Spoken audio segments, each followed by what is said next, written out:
Hello all dear students, most welcome. आज हम 26 दिसंबर को RSM SSB JEE द्वारा जो इलेक्ट्रिकल इंजीनियरिंग डिग्री स्टूडेंट्स के लिए पेपर कंडक्ट किया गया उसको डिटेल से सॉल्व करने वाले हैं। तो सबसे पहले टेक्निकल पार्ट से स्टार्ट करते हैं और क्वेश्चन फर्स्ट देखते हैं क्या दिया हुआ है। क्वेश्चन 41 में हमारे पास टेक्निकल पार्ट में दिया हुआ है all magnetic material loss their magnetic property.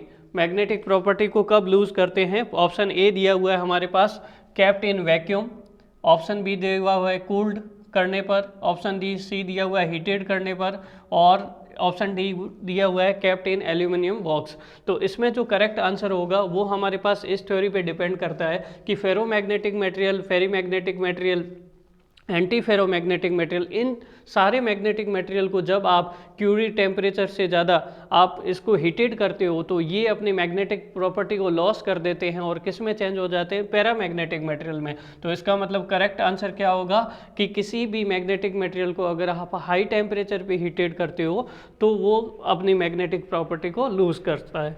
Second question हमारे पास देखते हैं, क्वेश्चन नंबर 42। ये प्योर थ्योरेटिकल क्वेश्चन है। इसमें क्या पूछा गया है कि एक माइल्ड स्टील है, उसका केमिकल कंपोजिशन क्या होता है? ऑप्शन ए में 17% कार्बन दिया हुआ है और आयरन 83% दिया हुआ है। ऑप्शन बी में 0.1 से 0.3 कार्बन दिया हुआ है और 99% लगभग आयरन दिया हुआ है। और ऑप्शन सी में 99% कार्बन दिया हुआ है और उल्टा 0.1% आयरन दिया हुआ है। और ऑप्शन डी में हमारे पास 50% कार्बन और 50% आयरन। तो माइल्ड स्टील का मतलब ये होता है कि हमारे पास स्टील का मतलब मैक्सिमम कंपोजिशन किसका होगा? आयरन का होगा। तो ये बात ध्यान रखिएगा कि हमारे पास ऑप्शन कौन सा करेक्ट होगा, या तो 83% वाला हो सकता है या 99% वाला। लेकिन माइल्ड स्टील में जो है कार्बन का परसेंटेज जो है बहुत ही कम होता है, 0.25% होता है लगभग। तो 0.1 से 0.3% की रेंज को आप ले सकते हो। तो यहाँ पर आप ध्यान दीजिएगा कार्बन का परसेंटेज बहुत कम होना चाहिए माइल्ड स्टील में। तो यहाँ पर करेक्ट आंसर क्या हो जाएगा? बी करेक्ट आंसर होगा हमारे पास। नेक्स्ट क्वेश्चन देखते हैं। नेक्स्ट क्वेश्चन क्या बोला गया है? In order to get best result in indicating instruments. Indicating instrument में अगर रेस्पॉन्स को अगर आप फास्ट चाहते हो या अच्छा चाहते हो, मोस्ट एक्यूरेट चाहते हो, तो वहाँ पर आपके पास कौन सा रेस्पॉन्स, कौन सा डैम्पिंग सिस्टम यूज़ करना चाहिए? एक अंडर डैम सिस्टम होता है, ओवर डैम सिस्टम होता है, क्रिटिकली डैम सिस्टम होता है, या slightly less than critical dam system. यही ऑप्शन दिए हुए हैं हमारे पास। तो यहाँ पर हमेशा ध्यान रखते हैं कि slightly less than critically dam system हम प्रेफर करते हैं, जिससे कि हमारे पास क्या हो जाता है, slightly less critically dam system होगा तो जैसे ही इंस्ट्रूमेंट को आप यूज़ करते हो वैसे अच्छी एक्यूरेसी के लिए क्रिटिकली डैम्पिंग होनी चाहिए। लेकिन क्या होता है, जैसे ही इंस्ट्रूमेंट को आप यूज़ करते हो तो यूज़ करोगे तो हीटिंग होगा तो टेम्परेचर बढ़ेगा और टेम्परेचर बढ़ने के कारण डैम्पिंग रेशियो बढ़ जाता है। तो स्लाइटली लेस देन अगर रखोगे तो वो slightly less than critical dam रखोगे तो वो क्रिटिकल डैम पोजीशन पे आ जाएगा और उसका रेस्पॉन्स क्या होगा? एक्यूरेट होगा। तो करेक्ट आंसर हमारे पास क्या होगा? एक करेक्ट आंसर होगा। नेक्स्ट क्वेश्चन देखते हैं। अगले दो क्वेश्चन जो है हमारे पास न्यूमेरिकल बेस पे है, तो इनको हम सॉल्यूशन करते हैं। इनका हम सॉल्यूशन करते हैं, देखिए ज़रा सॉल्यूशन करते हैं।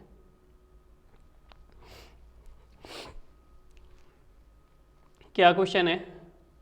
ये क्वेश्चन दिया हुआ है एक ट्रांसफॉर्म इम्पीडेंस जो है, ट्रांसफॉर्म इम्पीडेंस ZS निकालना है इस नेटवर्क के लिए।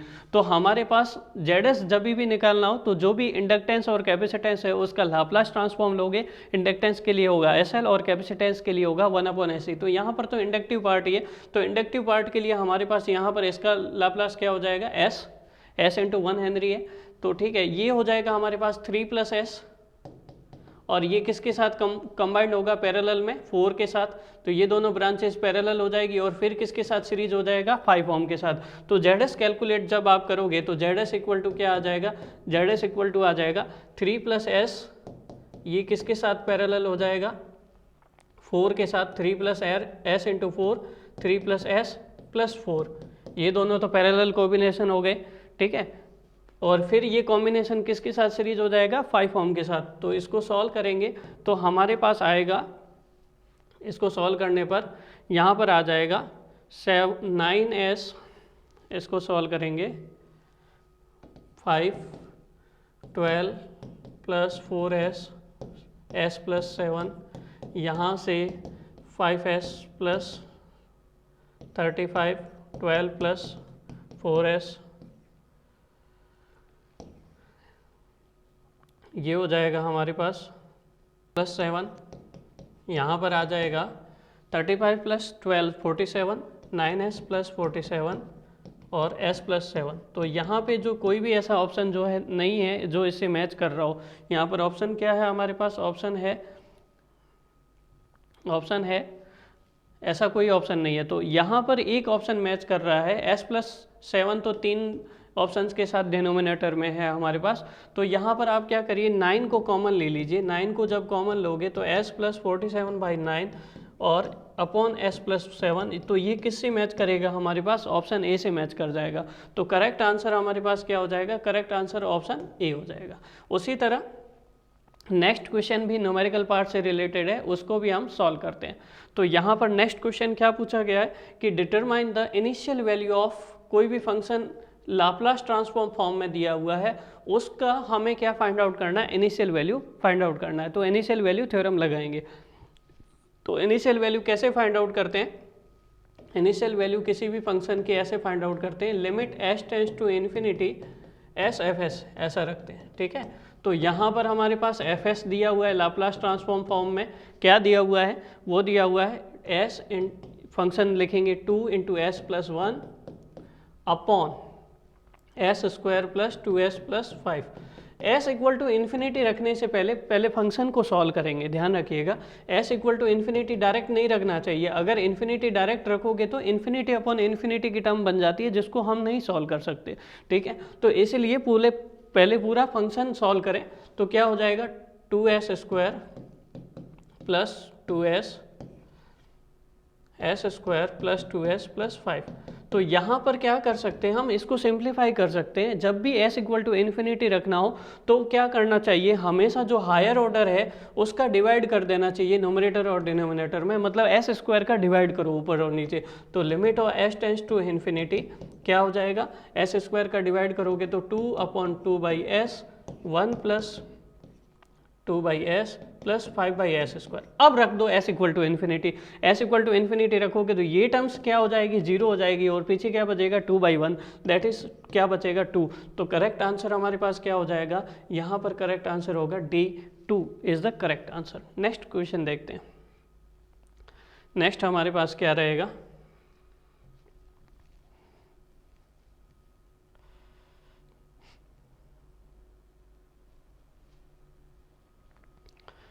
यहाँ पर हमारे पास पूछा गया है the phenomena of creeping phenomena हमें कौन से मीटर्स में देखने को मिलता है, तो उसके बारे में बात करेंगे। ऑप्शन ए दिया हुआ है वाट-आवर मीटर, बी दिया हुआ है मीटर, सी दिया हुआ है वोल्ट मीटर और डी दिया हुआ है वाट मीटर्स, ठीक है। तो ये जो क्रीपिंग फिनोमिना होता है, हमें पता है सिंगल फेज एनर्जी मीटर या जो भी एनर्जी मीटर होते हैं, वहाँ पर डिस्क टाइप जो एनर्जी मीटर होते थे, डिजिटल एनर्जी मीटर नहीं, वहाँ पर हमारे पास ये फिनोमिना देखने को मिलता था। आजकल डिजिटल एनर्जी मीटर यूज़ किए जाते हैं, तो आज इसका टर्म का यहाँ पर कोई रेस्पॉन्स नहीं है, ठीक है। तो एनर्जी मीटर मतलब पावर इनटू टाइम, उनको हम क्या बोलते हैं, वाट-आवर मीटर भी बोलते हैं। तो करेक्ट ऑप्शन क्या हो जाएगा, ए ऑप्शन करेक्ट हो जाएगा। नेक्स्ट क्वेश्चन देखेंगे हमारे पास, रिलेटिव परमिबिलिटी में बी मेजर्ड बाई। अब रिलेटिव परमिटिविटी में बी मेजर्ड बाई मतलब एप्सिलॉन आर मेजर करना है आपको। एप्सिलॉन आर किससे रिलेटेड होता है, permittivity is always related with the electrostatic field और कैपेसिटेंस, ठीक है। तो हम ये सोचना पड़ेगा कि कैपेसिटेंस को किससे मेजर किया जा सकता है, उसी मेथड से हमारे पास ब्रिज से हमारे पास रिलेटिव परमिटिविटी को मेजर किया जा सकता है। तो ऑप्शन दिए हुए हैं Schering bridge, Wheatstone bridge, Hay bridge and De Sauty bridge. तो हेज ब्रिज को इंडक्टेंस मेजर के लिए यूज़ किया जाता है, डी सॉटी ब्रिज को कैपेसिटेंस मेजर करने के लिए यूज़ किया जाता है, लेकिन आइडियल कैपेसिटेंस, तो आइडियल कैपेसिटेंस के केस में तो ये अप्लाई नहीं होगा। व्हीटस्टोन ब्रिज को हम रेजिस्टेंस मेजरमेंट के लिए यूज़ करते हैं। अब बचा है यहाँ पर हमारे पास शेरिंग ब्रिज, वेरी इंपॉर्टेंट। तो शेरिंग ब्रिज में हमारे पास क्या रहेगा, शेरिंग ब्रिज में relative permittivity easily find out कर सकते हो, क्योंकि इसको प्रैक्टिकल कैपेसिटर के लिए यूज़ किया जाता है। तो हमारे पास करेक्ट आंसर क्या होगा, शेरिंग ब्रिज। नेक्स्ट क्वेश्चन देखते हैं। नेक्स्ट क्वेश्चन है हमारे पास, ये हमारे पास न्यूमेरिकल क्वेश्चन है, इसको हमें सॉल्व करना पड़ेगा। तो डिटेल से देखते हैं इसको कैसे सॉल्व किया जा सकता है, ठीक है। तो इसको देखिए ज़रा प्लीज़, क्या डेटा गिवन है हमारे पास। डेटा गिवन है 5 ampere 230 volt unity power factor watt meter cos pi 1 है। तो ये जो है 360 सेकेंड में, मतलब टाइम कितना दिया हुआ है 360 सेकेंड, उसको हमें चेंज करना होगा आवर्स में। तो 360 सेकेंड कितना होगा आवर्स में, 1/10 आवर, ये हो जाएगा 6 मिनट होगा। 6 मिनट को हम क्या लिख सकते हैं, 1/10 आवर लिख सकते हैं।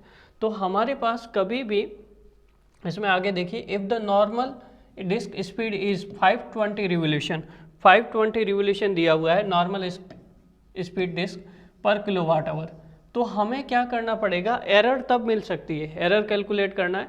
तो एरर कैसे कैलकुलेट किया जा सकता है, जब हमें क्या, एक तो स्टैंडर्ड रिवोल्यूशन दिए हुए हैं और एक हम एग्जैक्ट रिवोल्यूशन निकालें, ठीक है। तो उसके लिए पर किलोवाट आवर हमें एनर्जी निकालना पड़ेगा। तो एनर्जी कैसे निकालें, देखो ज़रा प्लीज़। सबसे पहले एनर्जी निकालते हैं, फिर समझ में आ जाएगा हमारे पास क्या रहेगा, ठीक है। तो यहाँ पर एनर्जी देखिए, एनर्जी होगी पावर इंटू टाइम। तो ये हो जाएगा 230 इंटू 5 कॉस फाई कितना है 1/10, दैट इज़ ये हो जाएगा 115 वाट आवर, ठीक है। उसको हम लिख सकते हैं 0.115 वाट आवर। अब ये जो बोलता है कि ये मीटर जो है 520 रिवोल्यूशन लगाता है कितनी देर में, 1 किलोवाट आवर में। तो 1 किलोवाट आवर में कितने रिवोल्यूशन लगाता है, 520। हमने तो एनर्जी कितनी कंज्यूम की, 1 किलोवाट तो की नहीं, हमने तो की 0.115 किलोवाट आवर। तो यहाँ पर आप देखोगे 0.115 किलोवाट आवर एनर्जी में ये कितने रिवोल्यूशन लगाएगा, कम लगाएगा। 1 किलोवाट आवर में 520 रिवोल्यूशन लगाता है, तो 0.115 में कितने लगाएगा रिवोल्यूशन हमारे पास आ जाएंगे 0.115 इंटू किससे मल्टीप्लाई करोगे, 520 से। तो ये आप सॉल्व करोगे तो आपके पास आ जाएगा 59.8 रिवोल्यूशन, ठीक है। क्वेश्चन में हमारे पास जो गिवन है वो मेजर्ड रिवोल्यूशन है, तो ये कितने हैं, 60 रिवोल्यूशन, ये मेजर्ड रिवोल्यूशन है हमारे पास, ठीक है। लेकिन हम एरर कैसे कैलकुलेट करते हैं, एरर कैलकुलेट करने के लिए आपके पास क्या होता है, एरर कैलकुलेट करने के लिए फॉर्मूला होता है percentage error equal to measured minus true. Measured कितने हैं 60, ट्रू कितना है, हमने जो कैलकुलेशन की उसके according 59.8 upon 59.8, measured minus true upon true. तो यहाँ से आप सॉल्व करोगे तो आपके पास आएगा आंसर 0.33%। दैट इज हमारे पास करेक्ट आंसर क्या होगा, option A is the correct answer, option A correct answer हो जाएगा। नेक्स्ट क्वेश्चन देखते हैं, थियोरेटिकल है, very easy. Candela, candela is the unit of, candela किसकी एसआई यूनिट होती है हमारे पास, candela is SI unit of force, option A, B velocity, impulse voltage and lumination intensity. तो कैंडेला जो रिलेटेड होती है इल्यूमिनेशन से रिलेटेड होती है, और सीधी सी बात है यहाँ पर इल्यूमिनेशन से रिलेटेड एक ही टर्म है, दैट इज ल्यूमिनेस इंटेंसिटी। तो यहाँ पर करेक्ट आंसर क्या हो जाएगा, D is the correct answer. Next question देखते हैं हम।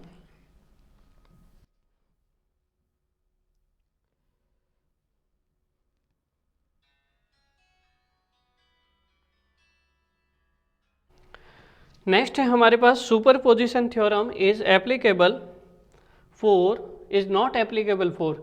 तो superposition theorem linear bilateral network के लिए अप्लाई होती है, तो बाइलेटरल नेटवर्क के लिए अप्लाई होती है। और सुपरपोजिशन थ्योरम से आपने केस 1 केस 2 करके एक बार वोल्टेज सोर्स को मानते थे, एक बार करंट सोर्स को मानते थे, according to given network condition. आप वोल्टेज भी पता किया होगा, और पैसिव मतलब रेजिस्टेंस, इंडक्टेंस, कैपेसिटिव नेटवर्क के लिए आप अप्लाई करते थे, ठीक है।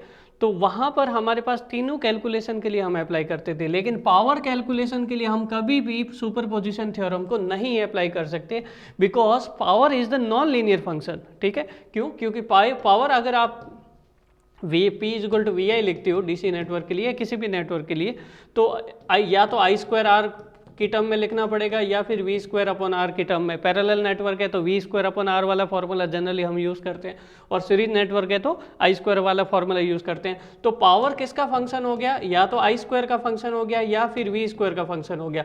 तो अगर स्क्वायर की टर्म आती है तो हमारे पास नॉन लीनियर फंक्शनलिटी हो जाएगी, और नॉन लीनियर में कभी भी सुपरपोजिशन थ्योरम को नहीं अप्लाई करते हैं। तो कौन सा ऑप्शन करेक्ट हो जाएगा, डी ऑप्शन करेक्ट हो जाएगा। नेक्स्ट क्वेश्चन देखिएगा, सीरीज RLC सर्किट में रेजोनेंस फ्रीक्वेंसी पे current will B, resonance condition में हमारे पास रेस्पॉन्स किस तरह से बनता है, हमारे पास रेस्पॉन्स कुछ इस तरह से बनता है रेजोनेंस कंडीशन में, इस तरह से, ठीक है। वहाँ पे रेजोनेंस फ्रिक्वेंसी पे करंट जो है हमारे पास सीरीज रेजोनेंस में पूछा है, पैरेलल रेजोनेंस में उल्टा होगा एंटी रेजोनेंस, तो सीरीज रेजोनेंस कंडीशन में जो करंट होती है वो क्या होती है, मैक्सिमम होती है। तो ऑप्शन दिए हुए हैं करंट के maximum, minimum, zero, same as normal state, तो हमारे पास करेक्ट आंसर क्या हो जाएगा, मैक्सिमम। अगला क्वेश्चन देखिए जरा प्लीज, ए 490 ओम, चलो ये न्यूमेरिकल क्वेश्चन है तो न्यूमेरिकल वे से सॉल्व करेंगे, देखते हैं इसको क्या दिया हुआ है। ए 490 ओम इज लोड, ए 490 ओम का एक लोड रेजिस्टेंस बनाओ, ठीक है। ये किसके कनेक्टेड है, वोल्टेज सोर्स से कनेक्टेड है, एक वोल्टेज सोर्स है कितना 150 वोल्ट, उससे कनेक्टेड है। वोल्टेज सोर्स का इंटरनल रेजिस्टेंस, वोल्टेज सोर्स का जो इंटरनल रेजिस्टेंस है वो सीरीज में होता है, वो कितना है आर एस इक्वल टू 10 ओम। तो what is the output across the load, तो जो ये लोड वोल्टेज है हमारे पास, इसके अक्रॉस वोल्टेज कितना आएगा हमें ये पता करना है। तो आउटपुट वोल्टेज सिंपली कुछ नहीं, आप वोल्टेज डिवीजन रूल से पता कर सकते हो, दैट इज क्या होगा 150 इंटू 490 प्लस रजिस्टेंस कितना है 10 ओम, तो 150 इंटू 490 अपॉन ये आ जाएगा 500, 3 इंटू 49 दैट इज ये आ जाएगा हमारे पास 147 वोल्ट। तो करेक्ट आंसर क्या होगा हमारे पास यहाँ पर 3 volt, 150 volt, 0 volt and 147 volt. 3 volt कहाँ रह जाएगा, 3 वोल्ट कहाँ ड्रॉप होगा हमारे पास, इसके वोल्टेज सोर्स के इंटरनल रेजिस्टेंस में ड्रॉप हो जाएगा। 150 में से 3 वोल्ट यहाँ ड्रॉप हो जाएगा, यहाँ कितना मिलेगा 147 वोल्ट।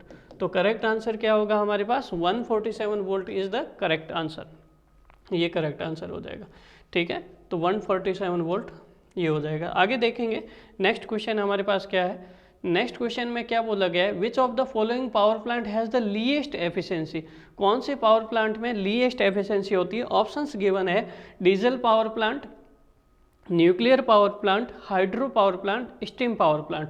देखो जरा प्लीज़ यहाँ पर आपके पास ध्यान दीजिएगा, डीजल पावर प्लांट की एफिशिएंसी, यहाँ पर न्यूक्लियर पावर प्लांट की एफिशिएंसी लगभग 40 से 50% होती है, लगभग 55% तक भी जाती है। हाइड्रो पावर प्लांट की एफिशिएंसी अच्छी होती है, 75 से 80% होती है, ठीक है, most efficient power plant. Steam power plant की एफिशिएंसी बहुत कम होती है, 30 से 35% तक स्टीम पावर प्लांट की एफिशिएंसी होती है। और डीजल पावर प्लांट की एफिशिएंसी, डीजल से ऑपरेटेड होता है तो स्टीम से ज़्यादा होती है। तो लीस्ट एफिशिएंट जो पावर प्लांट होता है वो कौन सा होता है, steam power plant is the least efficient power plant, ठीक है।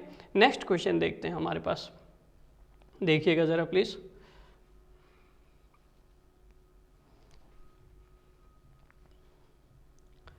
नेक्स्ट क्वेश्चन क्या है हमारे पास,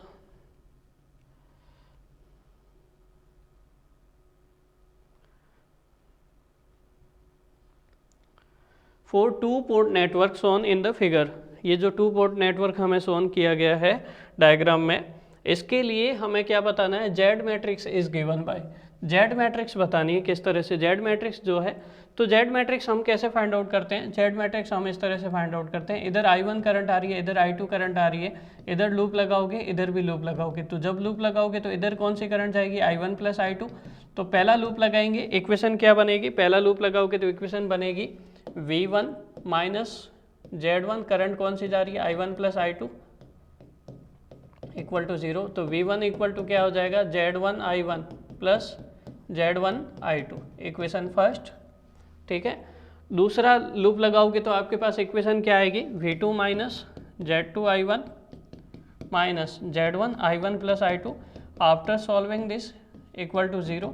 यहाँ से आपके पास V2 इक्वल टू क्या आ जाएगा, Z1 plus Z2 I1 plus Z1 I2, ठीक है, ये आ जाएगा आपके पास, ये सेकंड इक्वेशन। अब इन इक्वेशन को आप किससे कंपेयर करोगे, जेड मैट्रिक्स चाहिए तो जेड पैरामीटर से कंपैरिजन करोगे। जेड पैरामीटर की इक्वेशंस क्या होती है, जेड पैरामीटर की इक्वेशन हमारे पास होती है Z11 I1 plus Z12 I2, और इसकी होती है Z21 I1 plus Z22 I2। तो यहाँ से आप देखोगे थोड़ा सा कैलकुलेशन मिस्टेक है, यहाँ I2 है, यहाँ पे I2 कर दो, यहाँ पे Z1 I1, ठीक है। ये कैलकुलेशन मिस्टेक थोड़ी सुधार दीजिएगा। तो यहाँ से Z मैट्रिक्स क्या बन रही है आपके पास, Z मैट्रिक्स बन रही है Z1 Z1, फिर आपके पास Z22 Z1 प्लस Z2 बन रहा है, और यहाँ से क्या बन रहा है Z1। तो आपके पास यहाँ पर करेक्ट आंसर क्या हो जाएगा, Z मैट्रिक्स हो जाएगा Z1 Z1 Z1 और Z1 plus Z2, that is a is the correct answer. A option correct हो जाएगा आपके पास। नेक्स्ट क्वेश्चन देखते हैं।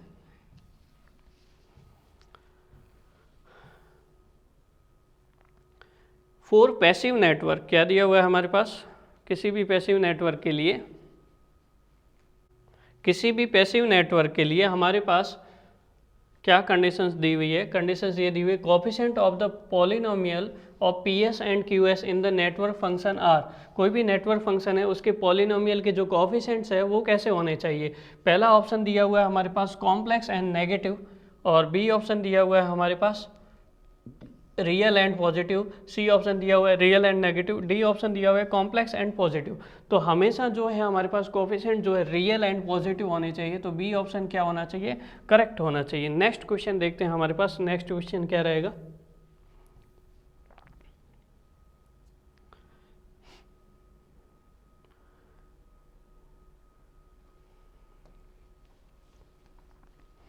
विच of the following is not a permanent magnetic material. अब हमारे पास ये देखना पड़ेगा परमानेंट मैग्नेटिक मटेरियल हम किसको बनाते हैं। परमानेंट मैग्नेटिक मटेरियल उसको बनाते हैं जो हार्ड मैग्नेटिक मटेरियल होता है। कौन सा होता है, हार्ड मैग्नेटिक मटेरियल। और हार्ड मैग्नेटिक मटेरियल में एल्निको लाई करता है, क्रोमियम स्टील लाई करता है, कोबाल्ट स्टील लाई करता है, लेकिन सिलिकॉन स्टील या सिलिकॉन आयरन जो है वो कैसा मैग्नेटिक मटेरियल है, सॉफ्ट मैग्नेटिक मटेरियल है। और सॉफ्ट मैग्नेटिक मटेरियल को कहाँ यूज़ करते हैं, इलेक्ट्रोमैग्नेट बनाने में, परमानेंट मैग्नेट बनाने में नहीं यूज़ करते हैं। तो इसलिए हमारे पास यहाँ पर करेक्ट आंसर क्या हो जाएगा, सिलिकॉन आयरन या silicon steel. Clear. Next question देखते हैं हमारे पास क्या बोला गया। In their last orbit all semiconductors है, जितने भी सेमीकंडक्टर्स है इंट्रिंसिक सेमीकंडक्टर ही मानेंगे जब नहीं मेंशन है तो हमारे पास, तो सारे सेमीकंडक्टर में आउटर ऑर्बिट में हमारे पास कितने इलेक्ट्रॉन्स होते हैं। किसी भी सेमीकंडक्टर की प्रॉपर्टी के लिए आउटर ऑर्बिट में कितने इलेक्ट्रॉन्स होने चाहिए। तो ऑप्शन दिया हुआ है 4 electrons, 2 electrons, 8 electrons and 6 electrons. तो करेक्ट आंसर क्या हो जाएगा हमारे पास, 4 electrons is the correct answer. Next question देखिए क्या बोला गया। The material from the following having the negative temperature coefficient, that means temperature बढ़ाने पर आपके पास क्या होना चाहिए, रेजिस्टेंस घटना चाहिए। तो ऐसा कौन सा है टेम्परेचर बढ़ाने पर रेजिस्टेंस घटना चाहिए। तो ऐसे मटेरियल तो हमारे पास इंसुलेटिंग टाइप के होते हैं। इंसुलेटिंग मटेरियल में हमारे पास अगर टेम्परेचर बढ़ाते हो तो रेजिस्टेंस घटता है। क्लियर। कंडक्टिंग टाइप में हमारे पास रेजिस्टेंस बढ़ाओगे तो टेम्परेचर बढ़ाओगे तो रेजिस्टेंस बढ़ता है, पॉजिटिव टेम्परेचर कोएफिशिएंट होता है। तो यहाँ पर अगर हम देखें एल्यूमिनियम, कॉपर और ब्रास ये तीनों कैसे हैं, कंडक्टिंग टाइप के। ठीक है, तो यहाँ पे टेम्परेचर बढ़ाओगे तो रेजिस्टेंस बढ़ेगा, तो इनमें पॉजिटिव टेम्परेचर कोएफिशिएंट होता है। लेकिन कार्बन ऐसा नहीं कि कंडक्टिंग नहीं है, बट इसमें इंसुलेटिंग प्रॉपर्टी होती है, हायर रेजिस्टिव ऐसा बोल सकते हो, हायर रेजिस्टिव मटेरियल है, लो कंडक्टिविटी मटेरियल है प्लस इंसुलेटिंग मटेरियल है। तो इनमें क्या होता है हमारे पास टेम्परेचर अगर बढ़ाते जाते हो तो हमारे पास रेजिस्टेंस घटेगा। तो नेगेटिव टेम्परेचर कोएफिशिएंट किस में लाई करेगा, हमारे पास कार्बन में लाई करेगा। Carbon is the correct answer. आगे देखते हैं नेक्स्ट क्वेश्चन।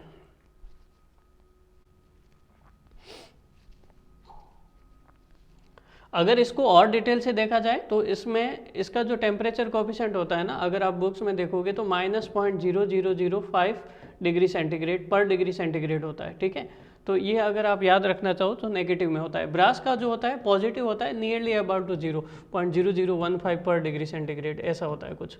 ठीक है, आगे देखते हैं नेक्स्ट क्वेश्चन में हमारे पास for an insulating material dielectric strength and dielectric loss should be. किसी भी इंसुलेटिंग मटेरियल में, इंसुलेटिंग मटेरियल से हम क्या चाहते हैं, इंसुलेटिंग मटेरियल का यूज़ कहाँ करते हैं, जैसे अच्छे कैपेसिटेंस बनाने में या फिर इंसुलेटिंग डिस्क बनाने में। तो वहाँ पर आप क्या चाहते हो कि एक अगर कैपेसिटर के लिए डाइलेक्ट्रिक मटेरियल बना रहे हो, इंसुलेटिंग मटेरियल यूज़ कर रहे हो, तो आप क्या चाहते हो ये देखना है। शुड भी पूछा गया है, तो इसका मतलब ये कि डाइलेक्ट्रिक स्ट्रेंथ जो होनी चाहिए वो हाई होनी चाहिए और उसमें लॉसेस जो होने चाहिए वो क्या होने चाहिए, लो होने चाहिए। तो यहाँ पर आपको पूछा गया है कि क्या पॉसिबिलिटी है, तो ये करेक्ट आंसर क्या होगा, हाई एंड लो हमारे पास dielectric strength and dielectric loss होना चाहिए। नेक्स्ट क्वेश्चन देखते हैं अगले पार्ट में।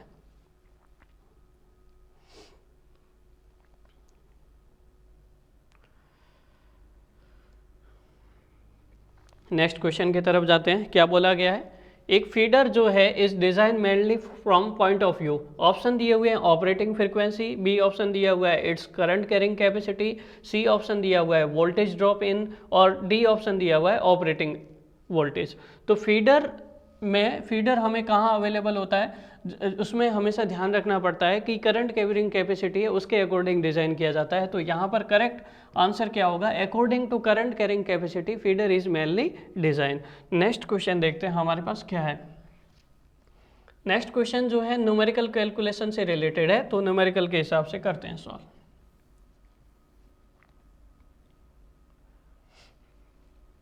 देखिएगा क्या बोला गया है कि एक सिस्टम है कोई भी, उसमें फर्स्ट कंडीशन में 60 हर्ट्ज पे पर किलोमीटर 1 किलोवाट पर किलोमीटर पर फेज पे कोरोना लॉस दिया हुआ है। अब इस सिस्टम की क्या कर दी, फ्रीक्वेंसी को चेंज कर दिया गया, तो कोरोना लॉस कितने होंगे। तो फ्रीक्वेंसी डिपेंडेंसी के हिसाब से आपको पूछा गया है कि कोरोना लॉस क्या होगा। तो फ्रीक्वेंसी डिपेंडेंसी के हिसाब से आपके पास जो कोरोना लॉस का फॉर्मूला होता है वो उसके अकॉर्डिंग कोरोना लॉस जो है फ्रीक्वेंसी के हिसाब से f+25 के प्रोपोर्शनल होता है, ठीक है। अब यहाँ पर अगर कंप्लीट फार्मूला देखा जाए तो ये होता है 241 × 10⁻⁵ f+25 upon del √r/d v phase minus critical voltage square.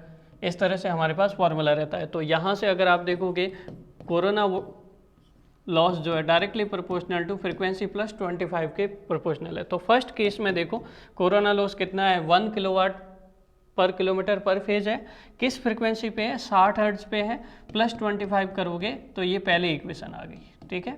दूसरी केस में क्या बोला गया, आपको कोरोना लॉस पता करना है किस फ्रीक्वेंसी पे, f बराबर कितना रखोगे 50 +25, तो यहाँ पर आपके पास दूसरी इक्वेशन है। तो आप क्या करोगे, सेकंड डिवाइड बाय फर्स्ट करोगे तो कोरोना लॉस अपॉन 1 ये आ जाएगा 75 upon 85। After solving this you will get 0.88 kilowatt पर किलोमीटर पर फेज। तो यहाँ पर ऑप्शन देखोगे कौन सा ऑप्शन मैच कर रहा है, यहाँ पर हमारे पास ऑप्शन दिए हुए हैं 1.2, 0.88, 1.0, 1.13। तो बी ऑप्शन हमारे पास क्या हो रहा है, करेक्ट हो रहा है। नेक्स्ट क्वेश्चन देखते हैं। नेक्स्ट क्वेश्चन में हमारे पास choose the correct schematic arrangement of nuclear power station. Nuclear power station में क्या हमारे पास सीक्वेंस होता है, तो हमारे पास देखो ये पावर स्टेशन कहीं पर भी होगा ना, उसमें सबसे लास्ट स्टेज तो होती है अल्टरनेटर। तो ये तो बेवकूफ़ी वाली बात है कि अल्टरनेटर पहले हो गया। ऐसा कोई ऑप्शन देखो जिसमें अल्टरनेटर सबसे लास्ट हो, ये सारे बेकार ऑप्शन हो गए। अल्टरनेटर सबसे लास्ट किस में हो गया, हमारे पास जनरेटर है, उसका ही पावर आउटपुट मिलेगा हमें। तो हमारे पास एक तरह से देखा जाए कॉमन सेंस यूज़ करोगे तो न्यूक्लियर रिएक्टर, फिर उसके बाद हीट एक्सचेंजर, उसके बाद स्टीम टरबाइन, टरबाइन के बाद हमेशा क्या होता है, अल्टरनेटर होता है। तो करेक्ट आंसर क्या होगा हमारे पास, बी करेक्ट आंसर होगा। आगे देखते हैं नेक्स्ट क्वेश्चन।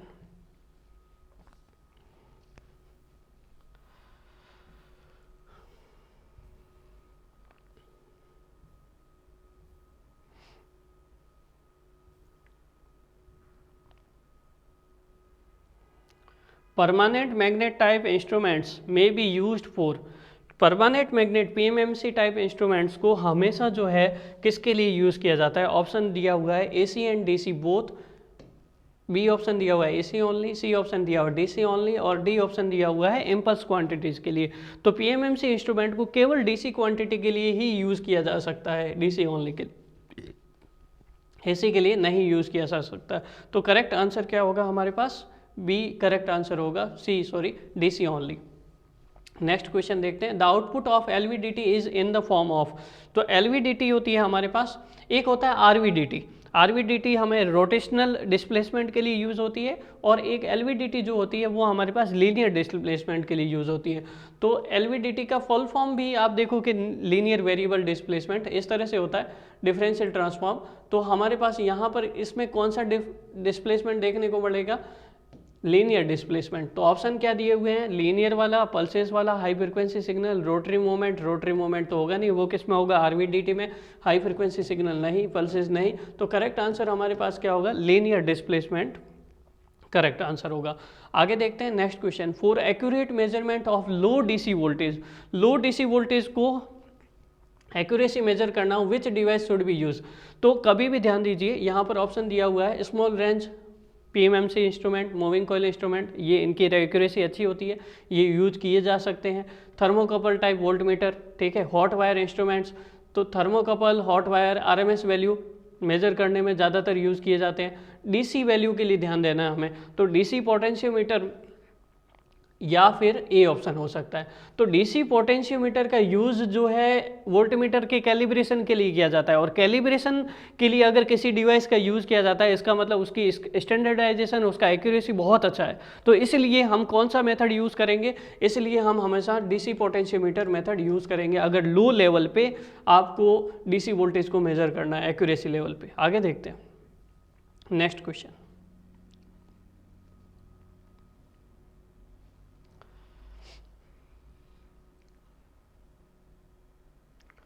अगला क्वेश्चन दिया हुआ है हमारे पास, Ampere circuital law state that's. Ampere circuital law में हमारे पास क्या होता है कि एम्पियर सर्किटल लॉ बोलता है कि किसी भी क्लोज लाइन इंटीग्रल में अगर मैग्नेटिक फील्ड है तो उसमें जो करंट है और क्लोज लाइन इंटीग्रल किसका, मैग्नेटिक फील्ड का, उन दोनों के बीच में रिलेशन होता है, या I और H के बीच में। तो अगर यहाँ पर हमारे पास डाइवर्जेंस के हिसाब से है तो वो तो नहीं है, यहाँ पे होता है del cross H equal to J। अगर आप पॉइंट फॉर्म में लिखते हो तो आपके पास एम्पियर सर्किटल लॉ होता है del cross H equal to J। तो ए ऑप्शन तो वैसे ही हट गया। Del cross H equal to यहाँ पर क्या लिखा हुआ है, I लिखा हुआ है, इक्वल टू करंट डेंसिटी होना चाहिए, वो भी गलत हो गया। यहाँ पे जो इंटीग्रल है I और H के बीच में रिलेशन शो किया गया, लेकिन ये क्लोज नहीं है। क्लोज तब होता है जब हमारे पास इस तरह का सिंबल हो, close line integral of magnetic field intensity equal to the current enclose by that path. तो ये हमारे पास क्या शो करता है, एम्पियर्स लॉ को, सर्किटल लॉ को शो करता है। सर्किटल आप खुद बोलोगे कि यहाँ पर एक सर्किटल मतलब क्लोज पाथ बनेगा, तो क्लोज पाथ होना जरूरी है, ठीक है। कन्फ्यूजन के लिए ऐसा क्वेश्चन दिया हुआ है, तो सारे सही आंसर क्या होगा, C करेक्ट आंसर होगा। नेक्स्ट क्वेश्चन देखते हैं हमारे पास।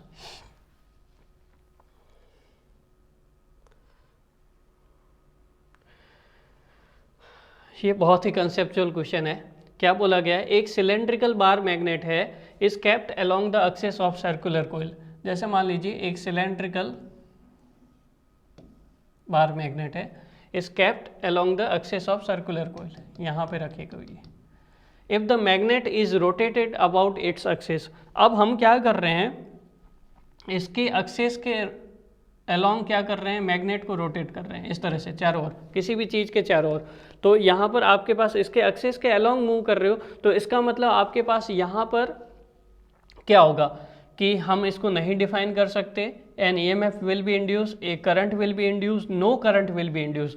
तो आप ध्यान दीजिएगा कि यहाँ पर हमारे पास EMFT में ये कंसेप्ट होता है कि जब हमारे पास किसी भी चीज़ से दूर जा रहे हो तो भी वर्क डन होता है, नज़दीक आ रहे हो तो भी वर्क डन होता है, लेकिन अगर किसी चीज़ के चारों ओर घूम रहे हो तो कोई वर्क डन नहीं होता है। जब कोई वर्क डन ही नहीं है तो हमारे पास यहाँ पर क्या होगा, नो कटिंग ऑफ फ्लक्स होगा, नो EMF इंड्यूस होगा, और जब EMF ही नहीं इंड्यूस होगा तो कोई करंट भी नहीं फ्लो होगी। तो करेक्ट आंसर क्या होगा, no current induced, no current will be induced in the coil. यहाँ पर हमारे पास क्या होगा, डी ऑप्शन करेक्ट हो जाएगा। नेक्स्ट देखते हैं, नेक्स्ट क्वेश्चन क्या होगा। A hollow sphere of R is kept, तो इसको थोड़ा देखना पड़ेगा, न्यूमेरिकल क्वेश्चन है।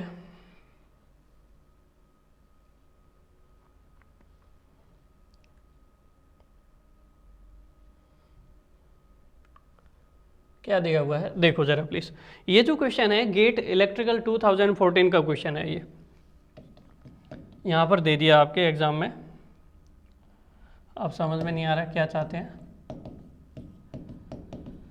गेट 2014 इलेक्ट्रिकल इंजीनियरिंग का ये क्वेश्चन है। इसको हम यहाँ पर कैसे सॉल्व कर सकते हैं, देखिए ज़रा प्लीज़। तो यहाँ पर मेटेलिक स्पेयर है, उसका रेडियस कितना है आर। एक मेटेलिक स्पेयर है, उसका रेडियस कितना है आर, स्मॉल आर, ठीक है।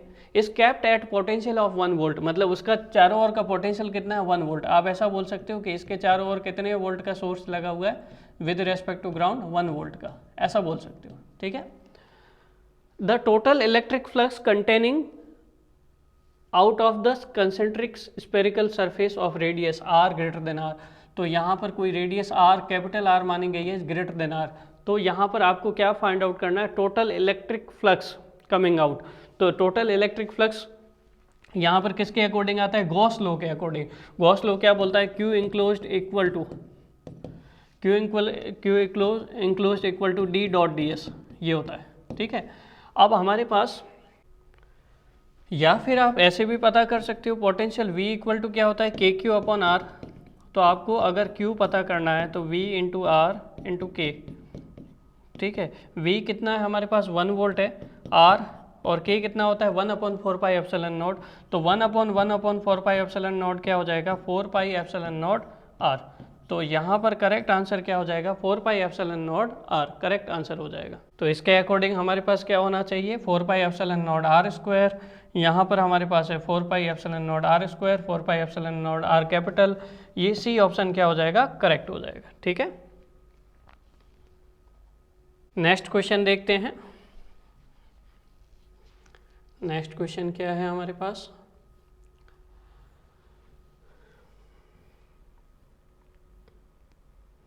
the leakage current in the transmission line is referred to as the। अब ये किसके साथ लीकेज करंट को कैसे रिप्लेस शो करते हैं ट्रांसमिशन लाइन में। जैसे ट्रांसमिशन लाइन में हमारे पास अगर मॉडल बनाते हो तो आर एल सी जी इस तरह से होता है ना, कैपेसिटेंस और कंडक्टेंस, और इस तरह से फिर आप इस तरह से शो करते हो। तो यहाँ पर हमारे पास ट्रांसमिशन लाइन में R1 L1 C1 G1 R2 L2 and so on इस तरह से चलता जाता है। यहाँ पे सेंडिंग एंड वोल्टेज होता है, यहाँ पे रिसीविंग एंड वोल्टेज होता है। तो यहाँ पर हमारे पास R जो शो करता है वो हमें शो करता है पावर लॉसेज जो ट्रांसमिशन लाइन में हो रहा है, करेक्ट। जो इंडक्टेंस होता है वो फ्लक्स को शो करता है। कैपेसिटेंस जो ट्रांसमिशन लाइन के जो वायर्स होते हैं उनके बीच में एयर गैप होता है, उसकी वजह से जो डेवलप होता है उसको हम कैपेसिटेंस के थ्रू शो करते हैं। अब वहाँ पे कैपेसिटिव पाथ से या एयर की वजह से जो लीकेज करंट फ्लो हो रही है उसको हम किसकी वजह से शो करते हैं, कंडक्टेंस की वजह से। तो यहाँ पर हमारे पास ऑप्शन कौन सा है, पोलराइजेशन, रेजिस्टेंस, रेडिएशन, कंडक्टेंस। तो करेक्ट आंसर क्या होगा, लीकेज करंट को हम किसके थ्रू शो करते हैं ट्रांसमिशन लाइन में, कंडक्टेंस के थ्रू। आगे देखते हैं next question. For load flow studies, what are the quantities specified at the load bus? आप यहाँ पर हमारे पास लोड बस के लिए PQ होता है हमारे पास, करेक्ट। लोड बस पे हमारे पास एक्टिव पावर और रिएक्टिव पावर हमेशा स्पेसिफाइड होता है। वोल्टेज कंट्रोल बस के लिए कौन सा होता है, P एंड V, और रेफरेंस बस के लिए क्या होता है, V एंड डेल्टा, और P एंड डेल्टा हम कहीं पर भी स्पेसिफाई नहीं करते, ठीक है। नेक्स्ट क्वेश्चन देखते हैं। The power which must be available ever under emergency conditions। तो यहाँ पर हमारे पास 4 टाइप की पावर दी गई है। एक दिया हुआ है hot reserve, spinning reserve, cold reserve and firm reserve. तो आपको चारों को समझना बहुत ज़रूरी है, ठीक है। तो देखते हैं यहाँ पर इनका मतलब क्या है। हॉट रिजर्व का मतलब होता है कि ऐसी रिजर्व कैपेसिटी जो हमारे पास ऑपरेशन में हो बट सर्विस में नहीं हो, इन operation but not in service,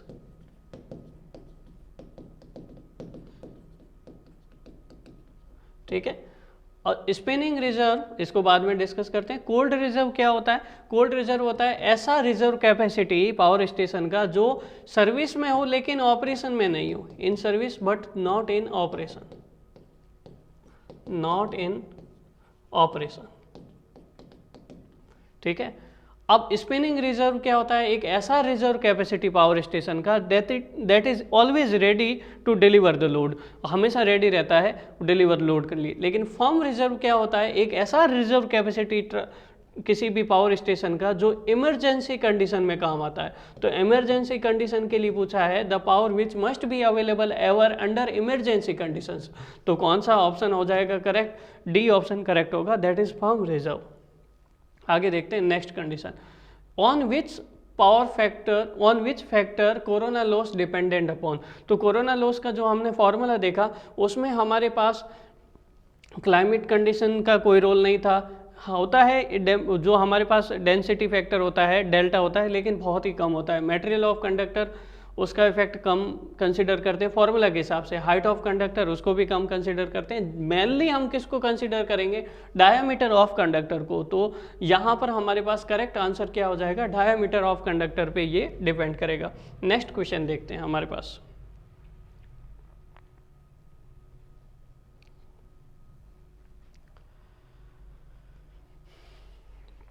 देखिए जरा please, if A copper conductor is moved across a magnetic field. अगर मान लीजिए कोई भी मैग्नेटिक फील्ड है, ठीक है, यहाँ पर हम क्या करते हैं, एक मैग्नेटिक फील्ड बनाते हैं।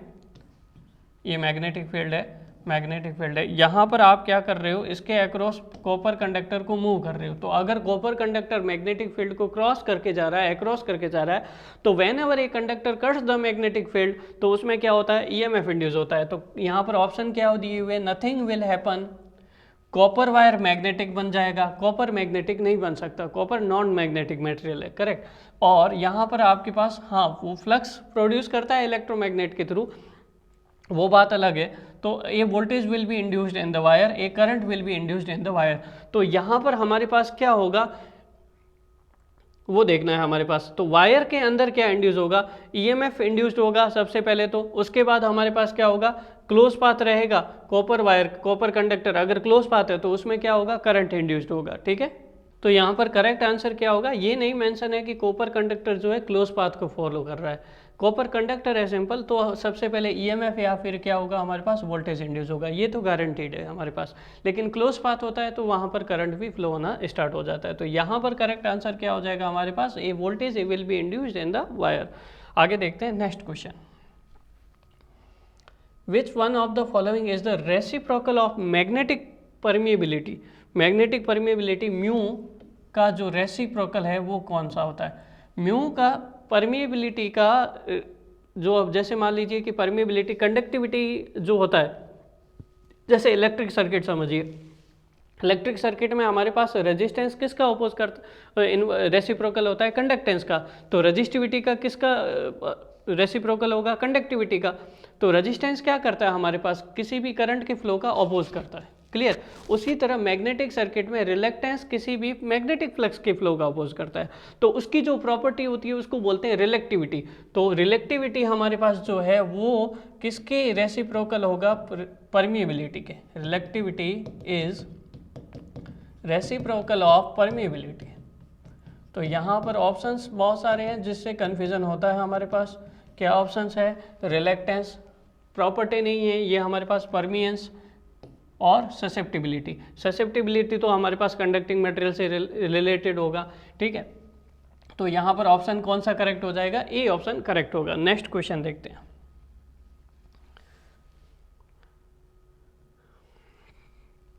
The current induced in the rotor conductor of a single phase rotor such that rotor conductor में जो रोटर एमएमएफ इंड्यूस होता है वो कैसे इंड्यूस होता है? तो उसके लिए थोड़ा सा पहले बेसिक्स देख लेते हैं, फिर यहाँ पर ऑप्शंस में जाते हैं कि हमारे पास ऑप्शंस क्या दिए हुए हैं। एक रोटर कंडक्टर में ऑप्शन देख लीजिएगा कि हमारे पास रोटर में करंट इंड्यूस कैसे होती है? होती ही नहीं है, या फिर जो स्टेटर एमएमएफ है उसको सपोर्ट करता है। ये बोल रहा है स्टेटेड एमएमएफ को अपोज करता है, ये बोल रहा है कि एक बार सपोर्ट करेगा एक बार क्या करेगा? अपोज करेगा। तो देखते हैं हमारे पास क्या होता है। जब कभी भी सिंगल फेज इंडक्शन मोटर को एसी सप्लाई देते हो आप, तो आपके पास क्या होता है कि यहाँ पर हम डिटेल से नहीं डिस्कस कर रहे हैं, डायरेक्ट कंक्लूजन की तरफ जा रहे हैं कि जो हमारे पास रोटर एमएमएफ प्रोड्यूस हो रहा है, रोटर एमएमएफ हमेशा प्लस एफएम से माइनस एफएम के बीच में लाई करता है। तो पॉजिटिव हाफ साइकिल में ये कहाँ तक जाता है? 0 से प्लस एफएम तक, ठीक है। नेगेटिव हाफ साइकिल में ये किधर जाता है? 0 से माइनस एफएम की तरफ। तो ये किसका एक्सिस है? रोटर का एक्सिस है, रोटर एमएमएफ का एक्सिस है, ठीक है। अब हमारे पास स्टेटर एमएमएफ का एक्सिस किधर है, मान लीजिए इधर द साइड है, ये स्टेटर एमएमएफ है, ये हमारे पास क्या है, स्टेटर एमएमएफ है। तो ये स्टेटर एमएमएफ है, तो एक बार स्टेटर एमएमएफ को ये क्या कर रहा है, सपोर्ट कर रहा है, एक बार क्या कर रहा है, ओपोज कर रहा है। तो कुल मिला के बात ये है कि ये जो है रोटर एमएमएफ और स्टेटर एमएमएफ इंडक्शन मोटर में, सिंगल फेज इंडक्शन मोटर में सेम एक्सिस पे रहते हैं, सेम एक्सिस पे रहते हैं, तो उनके बीच का टॉर्क एंगल कितना हो जाता है, जीरो हो जाता है। और किसी भी अगर मोटर में टॉर्क एंगल जीरो होगा तो टॉर्क एंगल जीरो होने पर motor not self start, motor self start नहीं होती है। तो इसलिए कभी भी ध्यान दीजिएगा आप कि motor self start single phase induction motor क्यों नहीं होती है, क्योंकि दोनों का एक्सेस सेम रहता है। लेकिन यहाँ तो हमें ये नहीं बोला है कि एक्सेस सेम है, एक बार अपोज कर रहा है, एक बार सपोर्ट कर रहा है, ये कंडीशन है हमारे पास। तो करेक्ट आंसर क्या हो जाएगा, एक बार सपोर्ट करेगा, एक बार क्या करेगा, अपोज करेगा। D option is the correct. Next question देखते हैं। In superconductivity the electric resistance of material becomes, superconductivity जो आजकल साइंटिस्ट के लिए एक इम्पॉर्टेंट रिसर्च फील्ड है। सुपर कंडक्टिविटी में ये रिसर्च किया जा रहा है कि रूम टेम्परेचर पे कैसे सुपर कंडक्टिविटी को अचीव किया जाए, जिससे कि हमारे पास कंडक्टिंग सिस्टम में जो डिस्ट्रीब्यूशन सिस्टम है पावर सप्लाई का कंडक्टिंग वाला, उसमें पावर लॉसेस जीरो हो सके। पावर लॉसेस तभी जीरो होते हैं जब रेजिस्टेंस जीरो। तो सुपर कंडक्टिविटी में रेजिस्टेंस के बारे में पूछा है, रेजिस्टेंस कैसा होता है, नेगेटिव, इनफाइनाइट, फाइनाइट और जीरो। तो यहाँ पर करेक्ट आंसर क्या हो जाएगा हमारे पास, जीरो रेजिस्टेंस जो है वो करेक्ट आंसर होगा सुपर कंडक्टिविटी के लिए। नेक्स्ट क्वेश्चन देखते हैं हमारे पास क्या बोला गया है।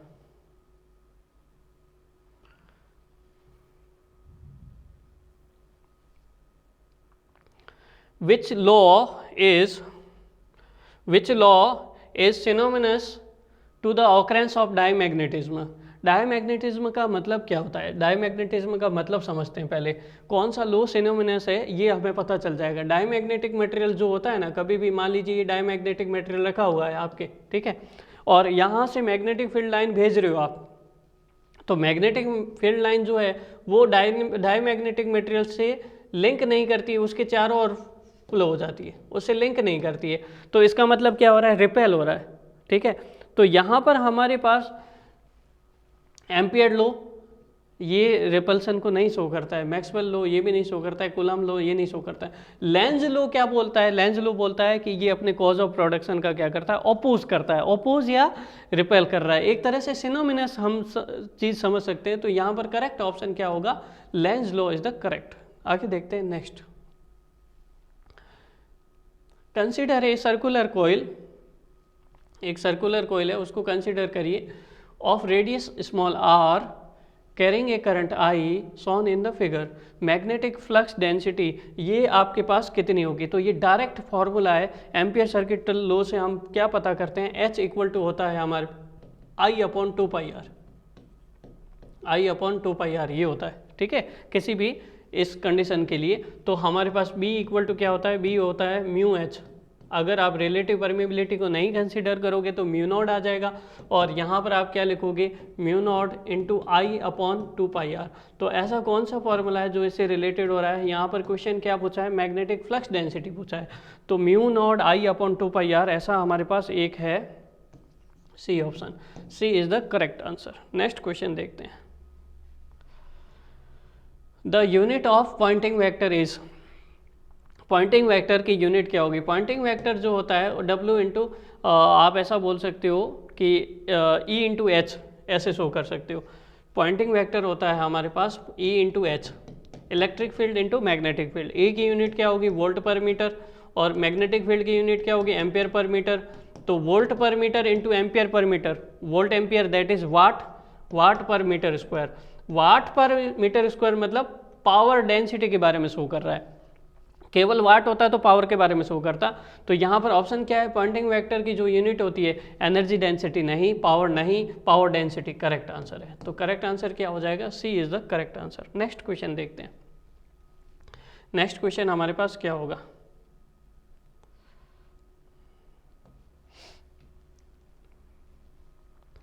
For a push pull converter, ये तो डायरेक्ट फॉर्मूला याद होना चाहिए हमारे पास। पुश पुल कन्वर्टर के लिए हमारे पास the filter capacitor can be obtained as, तो फिल्टर कैपेसिटर के लिए फॉर्मूला होता है इसके लिए जो फॉर्मूला हो जाएगा ये हमारे पास होता है 1 माइनस सी मिनिमम, ये वाला फॉर्मूला रहेगा। सी मिनिमम इक्वल टू रहता है 1 minus 2d into V upon 32 VR into LF का होल स्क्वायर। तो ये सी मिनिमम का फॉर्मूला होगा। तो करेक्ट ऑप्शन कौन सा हो जाएगा हमारे पास? A option is the correct. Next question देखते हैं हमारे पास, MOSFET is used for switching frequency applications. कौन कौन से ऑप्शंस दिए हुए हैं? कौन सी स्विचिंग फ्रीक्वेंसी एप्लीकेशन के लिए ये यूज़ किया जाता है? लो के लिए, हाई के लिए, दोनों के लिए, वेरी लो के लिए, लो के लिए, हाई के लिए।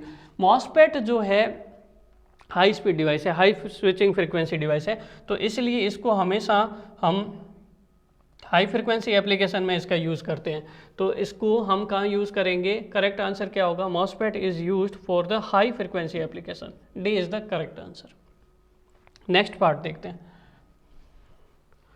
Which among is the following indicates early effect in BGT. तो अर्ली इफेक्ट का मतलब क्या होता है? अर्ली इफेक्ट में क्या होता है हमारे पास, जब कभी भी बीजीटी के आउटपुट जंक्शन को रिवर्स बायस करते हैं तो जो बेस होता है NPN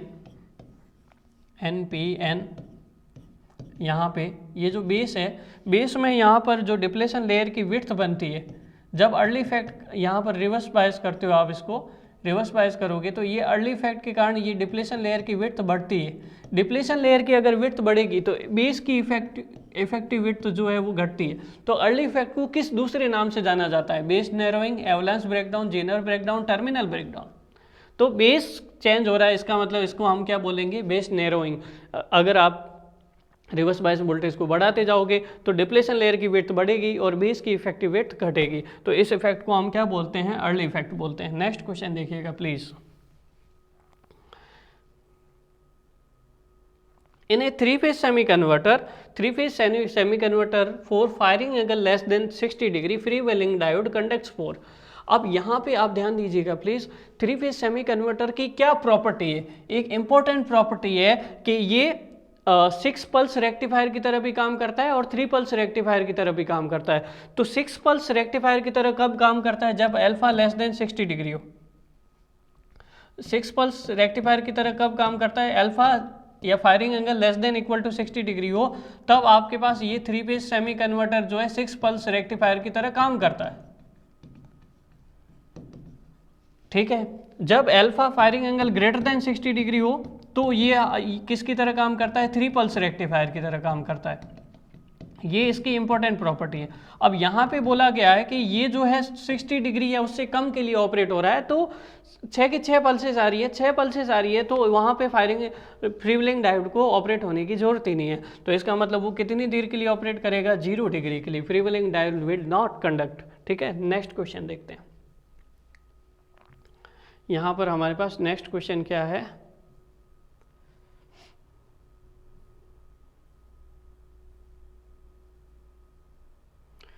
In a DC machine,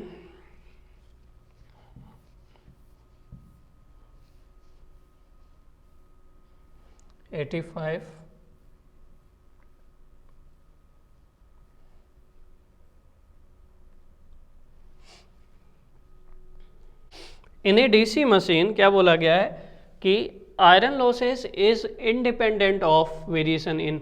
iron losses जो है हमारे पास जनरली किस पे डिपेंड करते हैं? वोल्टेज पे डिपेंड करते हैं। सही बात है, ठीक है। आयरन लॉसेस वोल्टेज पे डिपेंड करते हैं, फ्रीक्वेंसी पे डिपेंड करते हैं। फ्रीक्वेंसी किससे रिलेटेड होती है? स्पीड से रिलेटेड होती है। इसका मतलब स्पीड एंड वोल्टेज दोनों पे डिपेंडेंट करते हैं। अब आयरन लॉसेस जो है ना, किससे इंडिपेंडेंट करेंगे? मतलब हमेशा हमें पता है लोड के साथ कौन से लॉसेस चेंज होते हैं? Copper losses. तो हमारे पास यहाँ पर करेक्ट आंसर क्या होगा? इंडिपेंडेंट किससे रहते हैं? लोड से इंडिपेंडेंट रहते हैं।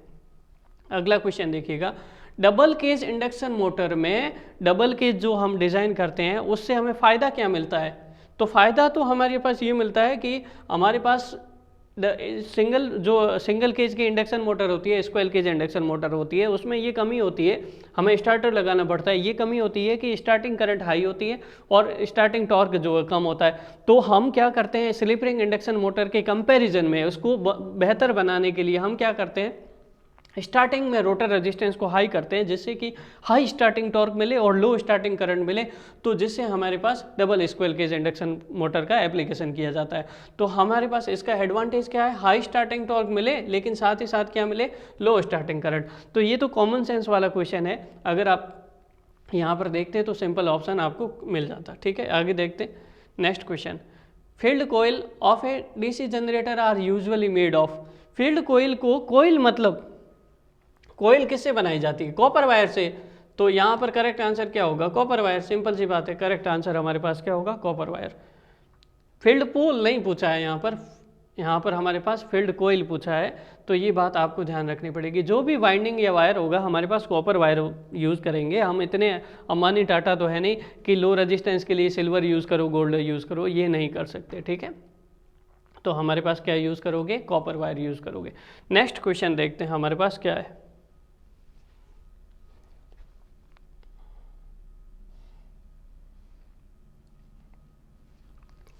देखो नेक्स्ट न्यूमेरिकल क्वेश्चन है, क्या बोला गया है देखते हैं।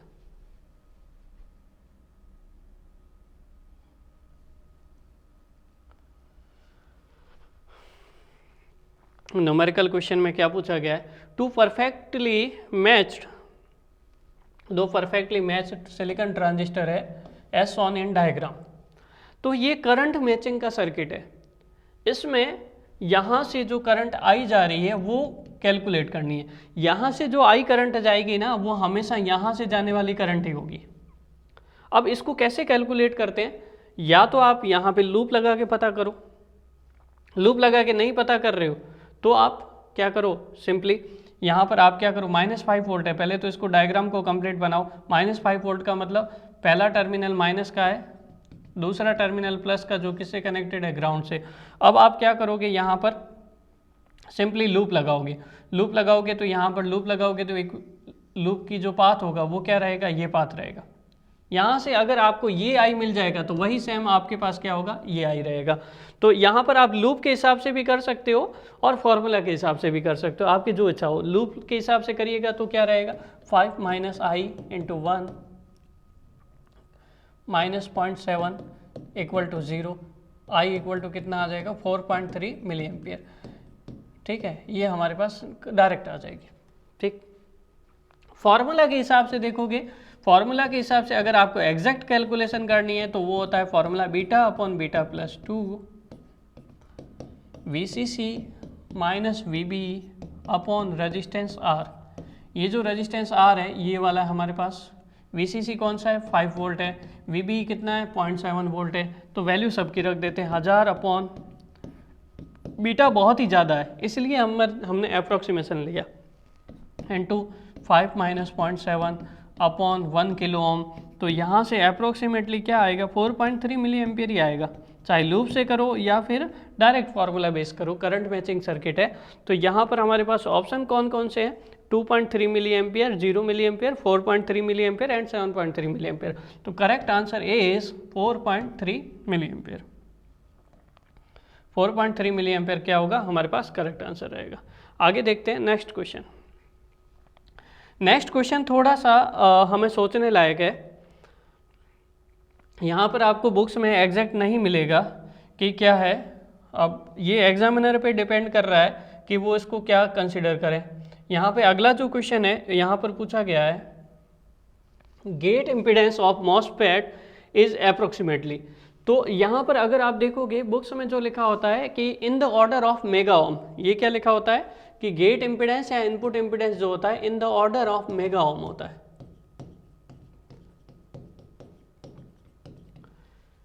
क्योंकि अगर आइडियली देखा जाए तो गेट इम्पीडेंस इनफाइनाइट होता है, कितना होता है, इनफाइनाइट, क्योंकि गेट करंट कितना होता है, 0 होता है।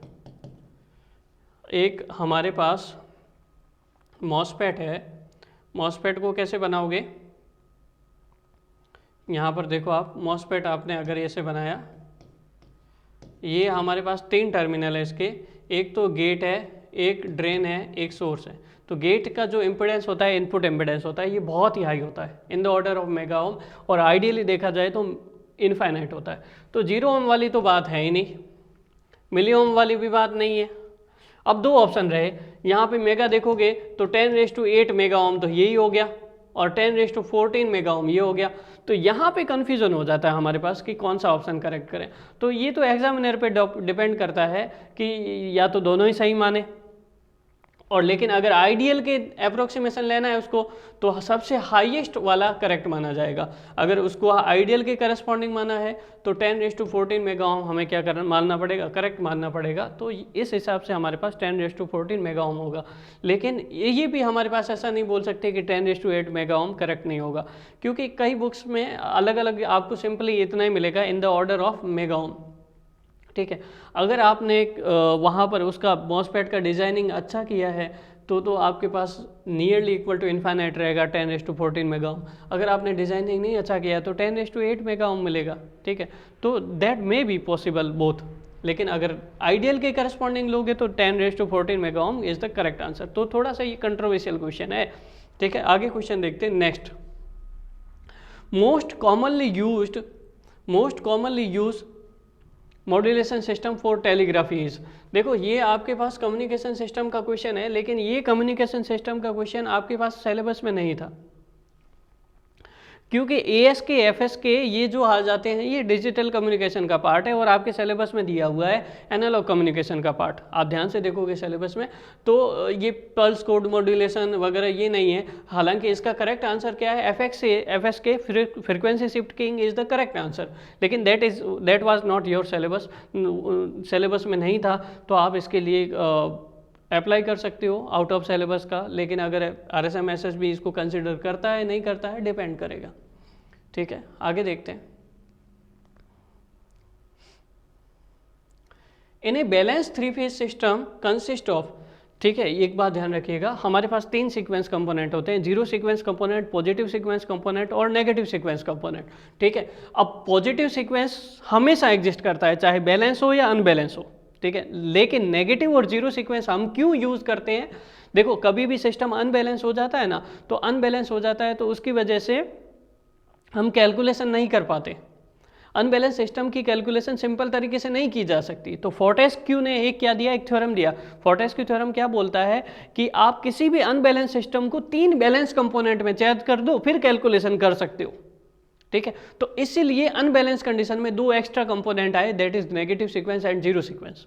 तो ये बोल रहा है कि अगर 3-फेज बैलेंस सिस्टम है तो केवल और केवल कौन सा एग्जिस्ट करेगा, पॉजिटिव सीक्वेंस कंपोनेंट, केवल और केवल, नेगेटिव और 0 नहीं आएगा। अगला क्वेश्चन देखिए जरा please. In the case of transmission line protection over current relay is used. Over current relay को हम कहाँ तक यूज करते हैं ट्रांसमिशन लाइन प्रोटेक्शन में, अप टू 50 kV। इसको हम कहाँ तक यूज करते हैं, बुक्स में आप देख लीजिएगा प्लीज, इसका डेटा लिखा होता है। वैसे डेटाबेस क्वेश्चन नहीं आने चाहिए एग्जाम में, ओनली अप टू 50 kV तक इसका यूज किया जाता है। आगे देखते हैं next question. A short circuit is identified by, अगर कहीं पर भी घर में मान लीजिए 2 वायर टच कर जाते हैं या बाहर टच कर जाते हैं तो शॉर्ट सर्किट होता है, तो चिंगारी उत्पन्न होती है। तो वहाँ शॉर्ट सर्किट का मतलब क्या होता है, very high flow of current. कभी भी शॉर्ट सर्किट होगा, मान लीजिए ये दो आपके पास कोई भी पाथ है, ये 2 पाथ है, ये आपस में क्या कर दिए, शॉर्ट कर गए। शॉर्ट करने का मतलब इंटरनल रेजिस्टेंस कितना हो गया, 0 हो गया। जब इंटरनल रेजिस्टेंस 0 हो गया तो यहाँ पर V/0 कुछ कितना भी कम वोल्टेज हो, इनफाइनाइट एम्पियर करंट फ्लो होती है, very high flow of current. तो यहाँ पर ऑप्शन क्या दिए हुए, नो करंट फ्लो। ऐसा तो हो ही नहीं सकता भाई, चमत्कार होगा। वोल्टेज राइज यहाँ पर नहीं होगा, ये वोल्टेज ड्रॉप तो होगा, सही बात है। ठीक है, वोल्टेज ड्रॉप क्या होगा, शॉर्ट सर्किट होगा। अगर ग्राउंडेड है, हमारे पास लाइन टू ग्राउंड फॉल्ट है तो हमारे पास 0 ही हो जाएगा, वोल्टेज ड्रॉप 0 हो जाएगा। लेकिन यहाँ पे केवल शॉर्ट सर्किट पूछा है तो हमें केवल क्या ध्यान देना है, हैवी करंट राइज बहुत ज़्यादा होगा, ये ऑप्शन करेक्ट होगा। हाँ, लाइन टू ग्राउंड फॉल्ट होता है तो वोल्टेज ड्रॉप 0 हो जाता। ठीक है, वो हमारे पास वोल्टेज 0 हो जाता, वो बात अलग होती। ठीक है, लेकिन लाइन टू ग्राउंड फॉल्ट के बारे में नहीं पूछा है। लाइन टू लाइन फॉल्ट समझ सकते हो इसको, या शॉर्ट सर्किट सिंपल। आगे क्या पूछा है कि विच of the following circuit breaker is use for the railway electrification. Railway electrification में कौन सा सर्किट ब्रेकर यूज किया जाता है, bulk oil circuit breaker, minimum oil circuit breaker, air blast circuit breaker and SF6 circuit breaker. तो यहाँ पर ध्यान दीजिएगा, 2 इंपॉर्टेंट क्वेश्चन बनते हैं हमेशा हर एक एग्जाम में। रूरल इलेक्ट्रिफिकेशन के लिए VCB यूज होता है और रेलवे इलेक्ट्रिफिकेशन के लिए एयर ब्लास्ट सर्किट ब्रेकर हमेशा यूज होता है।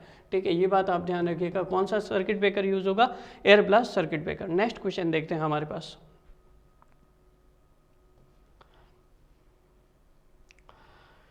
In Nyquist plot of a system on adding a pole at s equal to 0 then plot will, इसको हम एक एग्जाम्पल के थ्रू समझेंगे, फिर आप खुद ही बता दोगे कि क्या करेक्ट आंसर आएगा।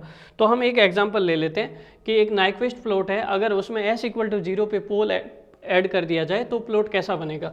जैसे मान लीजिए एग्जाम्पल के लिए GSHS आपके पास पहला एग्जाम्पल है K/S+2, ठीक है। तो अगर आप इसको स्टार्ट करोगे, इसका फाई शो करोगे, फाई क्या हो जाएगा, फाई कैसे मेजर करोगे, put s equal to j omega करोगे, थोड़ा डिटेल से समझ लेते हैं, ठीक है। K/2 + j ओमेगा, तो फाई क्या हो जाएगा, फाई हो जाएगा -tan इनवर्स ω/2, ये इसका एंगल आएगा, tan इनवर्स ω/2 एंगल का फॉर्मूला आ जाएगा। तो हम जो नाइक्विस्ट प्लॉट है या फिर पोलर प्लॉट है या फिर बोर्ड प्लॉट है उसमें फ्रीक्वेंसी को वेरी करते हैं 0 से इन्फिनिटी। तो हम देख लेते हैं यहाँ पे, तो फेज के बारे में पूछा है तो हम फेज के बारे में बात कर लेते हैं, मैग्नीट्यूड वगैरह इसका डिटेल से नहीं जाएंगे। अगर ω0 रखोगे तो क्या हो जाएगा, tan इनवर्स 0 डिग्री, और ω रखोगे तो आपके पास कितना हो जाएगा, फाई कितना हो जाएगा, -tan इनवर्स इन्फिनिटी -90 डिग्री। मतलब ये 0 डिग्री से स्टार्ट होगा और कहाँ तक जाएगा, -90 डिग्री तक। तो हम एक प्लॉट बना लेते हैं, यहाँ पर कुछ ऐसा ही प्लॉट बनेगा, ठीक है। यहाँ पर हम एग्जैक्ट नहीं बना रहे, कुछ इस तरह का बनेगा, 0 डिग्री से किधर जाएगा, -90 डिग्री की ओर। कैसा जा रहा है, क्लॉकवाइज डायरेक्शन में जा रहा है, ठीक है।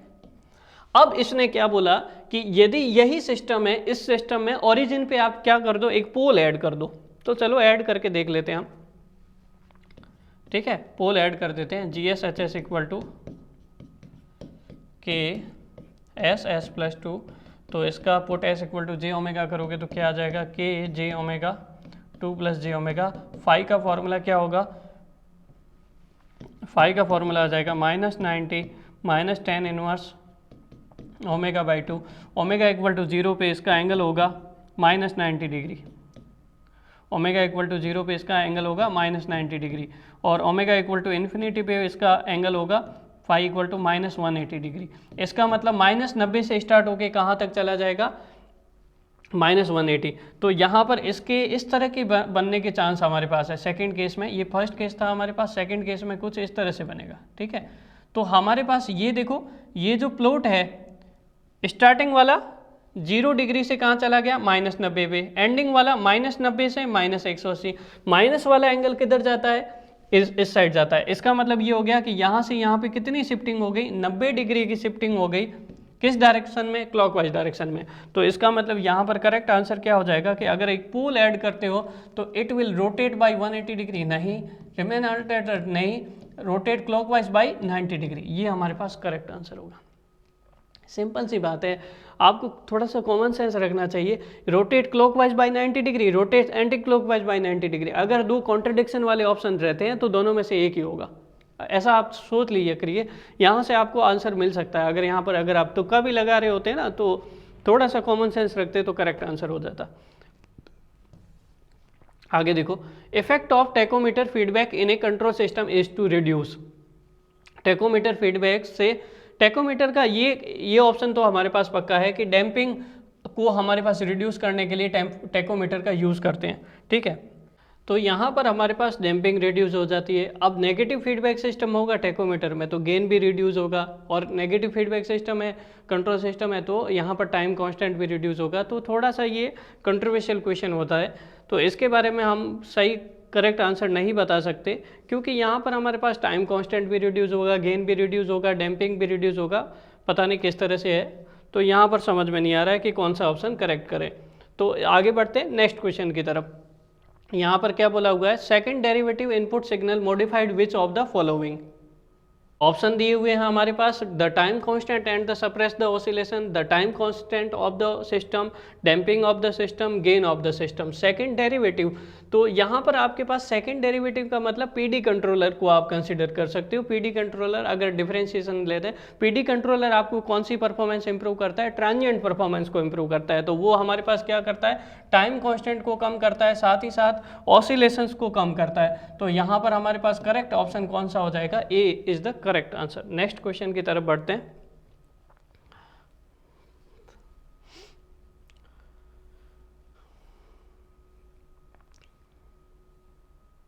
इन कमर्शियल एफएम, ये हमारे पास कम्युनिकेशन सिस्टम के सिलेबस का ही पार्ट है।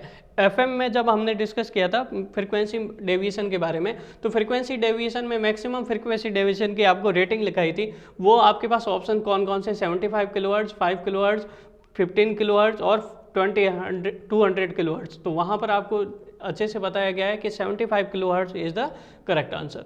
ठीक है, नेक्स्ट क्वेश्चन देखिए जरा please. A gain of 10�6 times in power is express by. तो ये भी हम अपनी क्लासरूम में डिस्कस कर चुके हैं कि आपको बताया था कि वोल्टेज और करंट को कभी भी लॉग की टर्म में शो करना हो तो 20 लॉग समथिंग लेते हैं। ठीक है, अगर वोल्टेज और करंट डेसिबल में शो करना हो या फिर कुछ भी गेन वगैरह शो करना हो तो हमेशा 20 लॉग समथिंग करते हैं। लेकिन अगर पावर शो करनी हो आपके पास तो हमेशा ध्यान रखिएगा डेसिबल में पावर शो करने के लिए 10 लॉग हम क्या लेते हैं, 10 लॉग पी लेते हैं। तो यहाँ पर हमारे पास पावर के लिए गेन कितना है, 10�6। तो 10 लॉग 10�6, तो ये कितना आ जाएगा हमारे पास, ये आ जाएगा 6, आगे आ जाएगा 6 इंटू 10 लॉग 10 लॉग 10 की वैल्यू कितनी होगी 1, 6 इंटू 10 कितना हो जाएगा 60 dB। 60 dB is the correct answer. कई लोगों ने इसका 120 dB किया होगा तो वो गलत होगा। वहाँ पर हमारे पास क्या होगा, वोल्टेज और करंट के लिए किया जाता है। तो पावर के लिए आप 10 लॉग यूज़ करोगे। नेक्स्ट क्वेश्चन देखते हैं। पावर इलेक्ट्रॉनिक्स में हमने ये डिस्कस किया है कि यदि आपके पास कोई सेमीकंडक्टर डिवाइस है तो जो दो डिवाइस की कैरेक्टरिस्टिक्स को कंबाइन करती है, बीजेटी एंड मॉसफेट की, जिसकी मतलब इनपुट और आउटपुट कैरेक्टरिस्टिक्स इस तरह से प्ले करती है रोल कि दोनों के एडवांटेज मिल जाए। तो ऐसी डिवाइस कौन सी है, जीटीओ, आईजीबीटी, एफसीटी, एमसीटी। तो यहाँ पर करेक्ट आंसर कौन सा है, IGBT, insulated gate bipolar transistor is the combination of FET, MOSFET and BJT. इन दोनों की जो एडवांटेज वाली जितनी भी कैरेक्टरिस्टिक्स है, एप्लीकेशंस है, वो हमारे पास आईजीबीटी में देखने को मिलती है।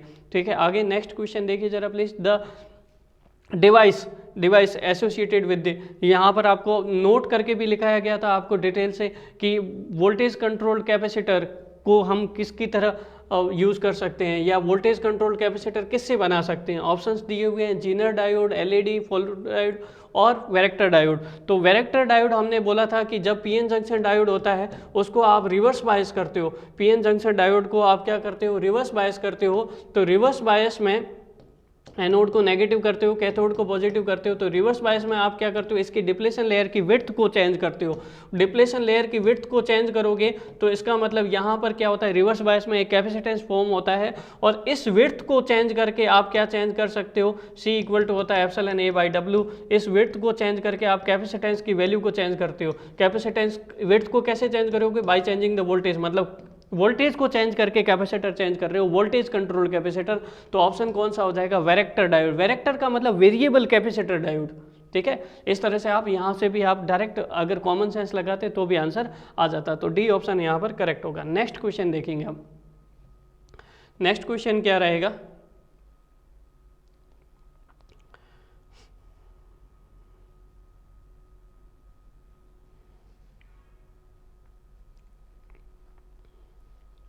नेक्स्ट क्वेश्चन हमारे पास है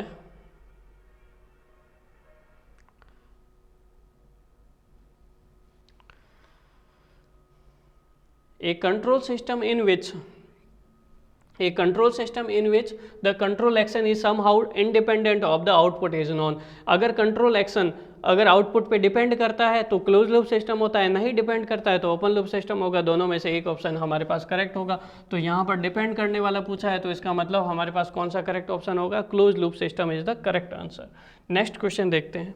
नेक्स्ट क्या पूछा गया, the voltage applied to a transformer. ये कई लोग बार बार गलत करते हैं, ये क्वेश्चन हर बार एग्जाम में पूछा जाता है, इसको हमने डिस्कस भी किया है बहुत डिटेल से, ठीक है, क्लासरूम में। तो यहाँ पर आप देखोगे the voltage applied to a transformer is primarily is increased by keeping V by F constant. तो हमने दो केस डिस्कस किए थे कि V by F कांस्टेंट रखते हो तो BM maximum flux density constant होती है। तो केस फर्स्ट हमें बोलता है BM इज कांस्टेंट और केस सेकंड बोलता है BM इज नॉट कांस्टेंट। तो ये BM इज कांस्टेंट से रिलेटेड है। जब BM कांस्टेंट होता है तो hysteresis loss directly proportional to frequency और eddy current loss directly proportional to F square होता है। तो अब भाई साहब यहाँ पे बोला गया है कि V by F कांस्टेंट रखा, भले ही V by F कांस्टेंट रख दिया, वोल्टेज को तो बढ़ा ही रहे हो, तो इसका मतलब वोल्टेज को बढ़ा रहे हो तो फ्रीक्वेंसी को भी बढ़ा ही रहे हो, फ्रीक्वेंसी बढ़ेगी तो हिस्टेरिसिस लॉस बढ़ेंगे और एडी करंट लॉसेस भी बढ़ेंगे, तो दोनों बढ़ेंगे, तो हमारे पास यहाँ पर क्या बढ़ेगा, आयरन लॉस बढ़ जाएगा। तो इसका मतलब ये है कि आयरन लॉस या कोर लॉस तो इंक्रीज होगा, सीधी सी बात है। अब बात बताई किसकी, हमारे पास मैग्नेटाइजिंग करंट की। तो मैग्नेटाइजिंग करंट के बारे में देख लेते हैं। मैग्नेटाइजिंग करंट क्या होती है, मैग्नेटाइजिंग करंट अगर आप देखोगे V by J XM ये होती है।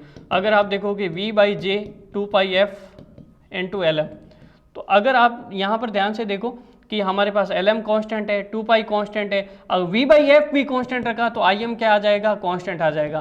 तो इस तरह से आपके पास दो रिजल्ट आते हैं कि आयरन लॉसेस बढ़ेंगे V by F कांस्टेंट हो तो, और फ्रीक्वेंसी बढ़ने पर, और मैग्नेटाइजिंग करंट क्या रहेगी, कांस्टेंट रहेगी। तो कौन सा करेक्ट ऑप्शन होगा हमारे पास यहाँ पर, iron losses will increase, iron losses will increase and magnetising current will remain constant. तो A is the correct answer. Next question देखते हैं। क्रॉलिंग, ये भी टेस्ट सीरीज का क्वेश्चन है हमारे पास। टेस्ट सीरीज से बहुत सारे क्वेश्चन देखने को मिल रहे हैं, अगर आप ध्यान से देखोगे एज इट इज क्वेश्चन नहीं मिल रहा है तो कंसेप्चुअल क्वेश्चन मिल ही रहा है आपको, ठीक है। तो यहाँ पर देखिए कि the crawling in induction motor is caused by, crawling किसकी वजह से होती है हमारे पास, क्रॉलिंग आपके पास 1/7 ऑफ स्पीड पे मोटर, इंडक्शन मोटर रोटेट करने लगती है, तो उस फिनोमेना को हम क्रॉलिंग बोलते हैं, और ये स्पेस हार्मोनिक्स की वजह से होती है। तो स्पेस हार्मोनिक्स हमारे पास यहाँ पर हार्मोनिक्स सिंपली मेंशन है, तो यहाँ पर करेक्ट आंसर क्या हो जाएगा हमारे पास, harmonics is the current answer. High load नहीं होगा, लो वोल्टेज सप्लाई नहीं होगा, इम्प्रॉपर डिजाइन नहीं होगा, करेक्ट आंसर हमारे पास क्या रहेगा, हार्मोनिक्स। नेक्स्ट क्वेश्चन देखिएगा please.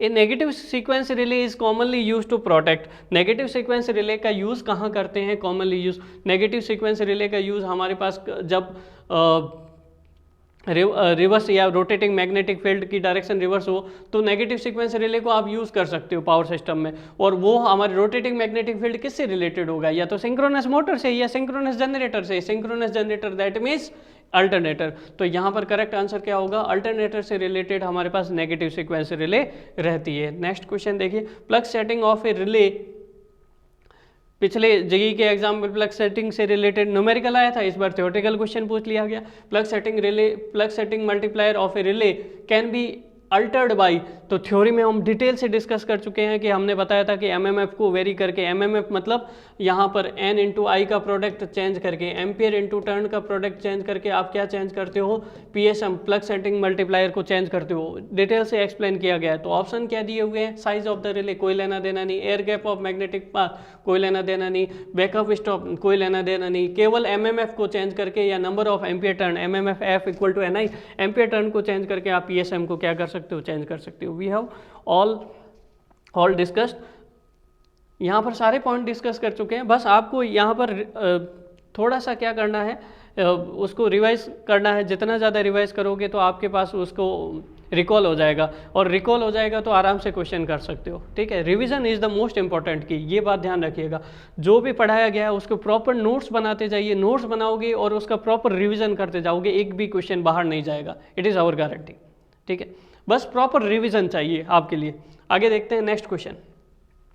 A mho relay is use for the protection of, अब मोर रिले, तीन टाइप के रिले हम यूज करते हैं, मोर रिले, रिएक्टेंस रिले और according to distance relay. Mho relay, reactance relay और हमारे पास इम्पीडेंस रिले। इम्पीडेंस रिले को हम मीडियम ट्रांसमिशन लाइन के लिए यूज़ करते हैं, रिएक्टेंस रिले को लो ट्रांसमिशन लाइन के लिए और स्मॉल ट्रांसमिशन लाइन के लिए, और लॉन्ग ट्रांसमिशन लाइन के लिए किसको यूज़ करते हैं, हम मोर रिले को यूज़ करते हैं। तो यहाँ पर करेक्ट आंसर क्या हो जाएगा, लॉन्ग ट्रांसमिशन लाइन के लिए मोर रिले को यूज़ किया जाता है। आगे देखते हैं, एयर ब्लास्ट सर्किट ब्रेकर है, उसमें हमारे पास एयर जो यूज़ की जाती है उसकी क्या प्रॉपर्टी होनी चाहिए, उसमें ऑयल मिस्ट होना चाहिए, नहीं भाई साहब आयनाइज होनी चाहिए। भाई साहब सर्किट ब्रेकर बना रहे हो, आयनाइज क्यों होनी चाहिए। और मॉइस्चर तो बिल्कुल नहीं होना चाहिए, मॉइस्चर होगा तो क्या होगा कि आयनाइजेशन और जल्दी होगा। और कार्बन डाइऑक्साइड होनी चाहिए, लीस्ट कार्बन डाइऑक्साइड होनी चाहिए, नहीं इसका भी कोई लेना देना नहीं है। तो यहाँ पर हमारे पास करेक्ट आंसर क्या होगा, B free from moisture. Moisture नहीं होना चाहिए, अदरवाइज यहाँ पर बड़ी दिक्कत हो जाएगी, आयनाइजेशन प्रॉब्लम हो जाएगी। आगे देखते हैं नेक्स्ट क्वेश्चन।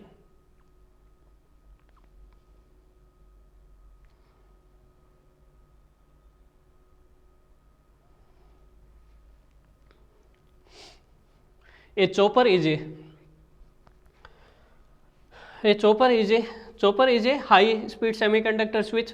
देखो स्विच तो जो स्विचिंग डिवाइसेज होती है, चॉपर कहाँ से हो गया। स्विचिंग डिवाइस जो होगी हमारे पास कौन कौन सी होगी, थायरिस्टर हो गया, मॉसफेट हो गया। अगर आप उसको यूज़ कर रहे हो तो हाई स्पीड से सेमीकंडक्टर स्विच ले सकते हो। टाइम रेशियो कंट्रोलर, हाँ कंट्रोल तो करते हैं लेकिन उसको इस नाम से नहीं बुला सकते। AC टू DC कन्वर्टर नहीं भाई साहब, गलत। DC ट्रांसफार्मर, ये लगभग AC चॉपर क्या करता है, DC ट्रांसफार्मर की तरफ वर्क करता है। वैसे DC ट्रांसफार्मर कोई एक रिप्रेजेंट करने का तरीका है, it is also known as DC transformer. DC transformer का मतलब क्या, फिक्स DC को वेरिएबल DC में चेंज करना।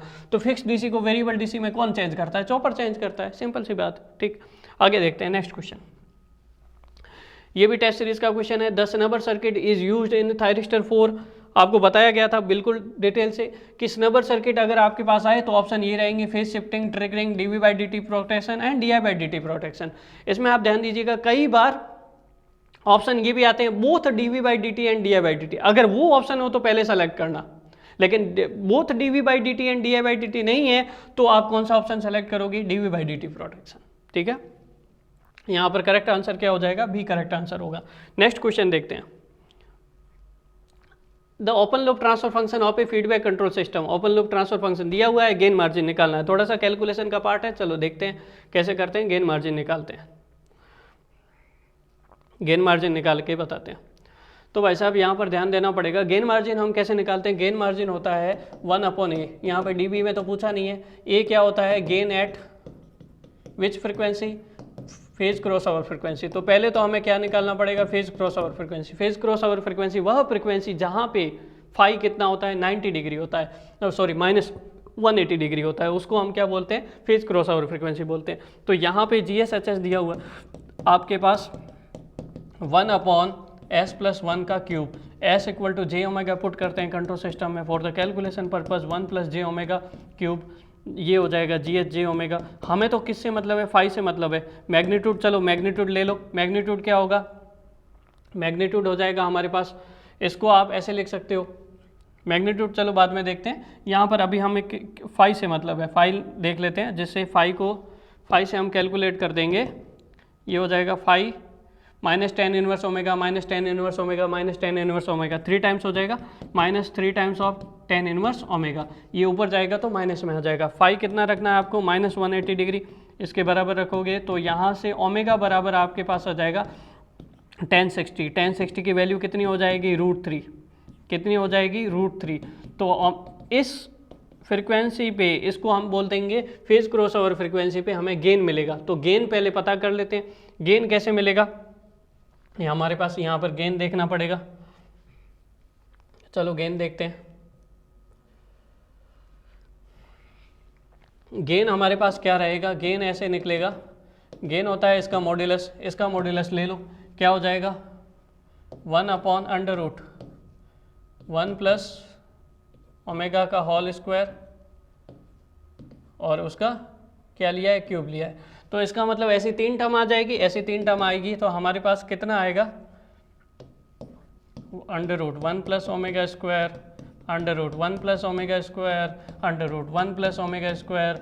ओमेगा की वैल्यू अगर √3 है तो ओमेगा स्क्वायर की वैल्यू कितनी होगी, 3, तो 1/1 √4 √4 कितना हो जाएगा, 1/2 × 2 × 2 कितना हो जाएगा, 8, 1/8। तो गेन कितना आ गया, फेज क्रॉस ओवर फ्रिक्वेंसी पे 8 आ गया। तो गेन मार्जिन क्या होता है, गेन मार्जिन होता है 1/gain 8, phase cross over frequency 1/1/8, that is कितना आ गया, 8। तो ऐसा कोई ऑप्शन है 8 वाला, वो चेक करते हैं हमारे पास, जहाँ पर 8 ऑप्शन हो वो हमारे पास गेन मार्जिन होगा। तो यहाँ से अगर हम देखें तो 111 में यहाँ पर आपके पास 8 ऑप्शन हमारे पास अवेलेबल है। कौन सा है? डी वाला ऑप्शन करेक्ट है। तो ये हमारे पास करेक्ट रहेगा। गेन मार्जिन कितना रहेगा? 8 रहेगा। आगे देखते हैं नेक्स्ट क्वेश्चन।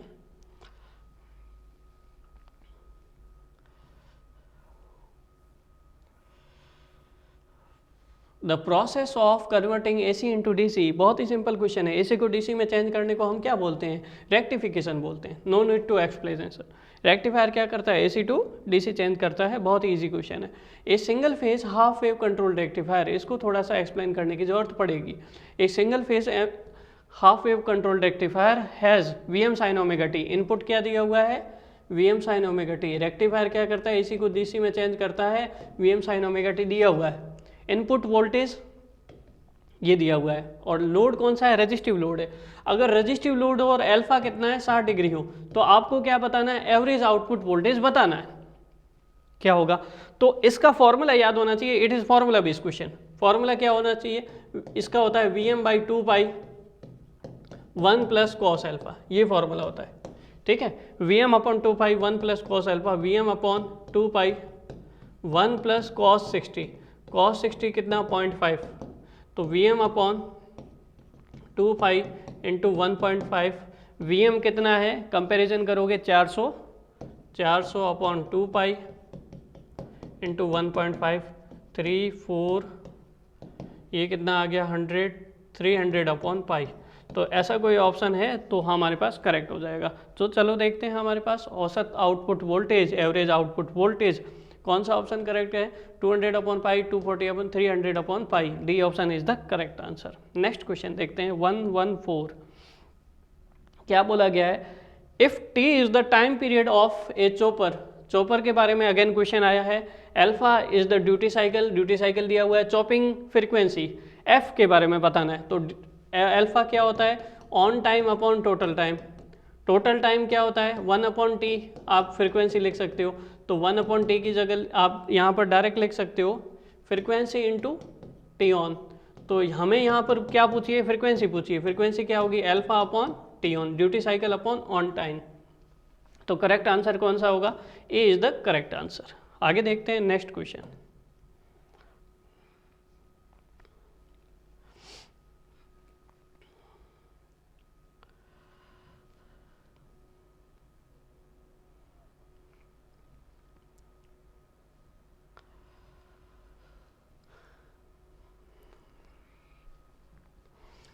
ये भी थोड़ा सा अजीब क्वेश्चन है, कंट्रोवर्शियल क्वेश्चन है। क्या बोलते हैं यहाँ पर? What happens if load increasing of N induction motor.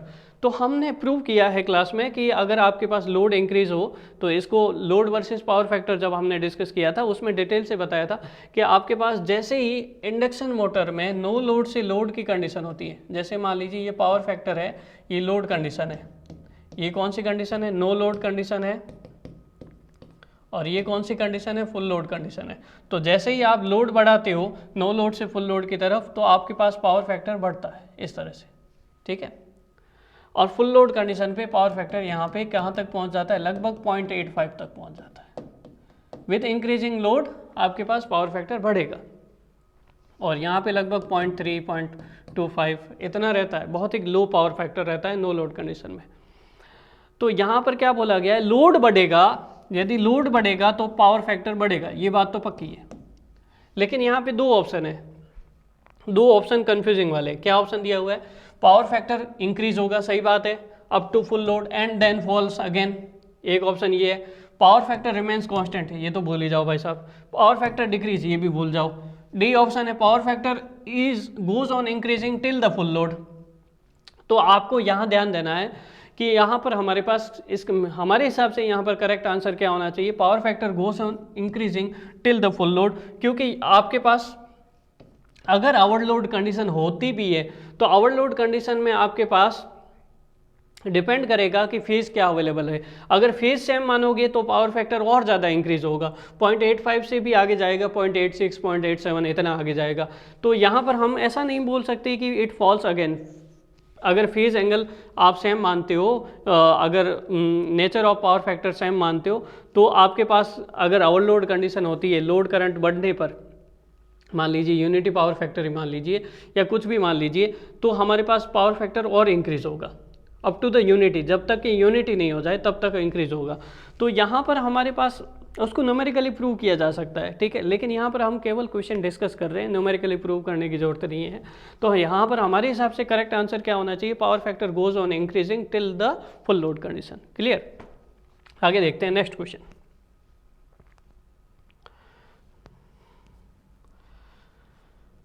कई जगह आपको गूगल पे सर्च करोगे तो गलत ही मिलेगा, इसलिए हमेशा गूगल पे भरोसा नहीं किया जा सकता।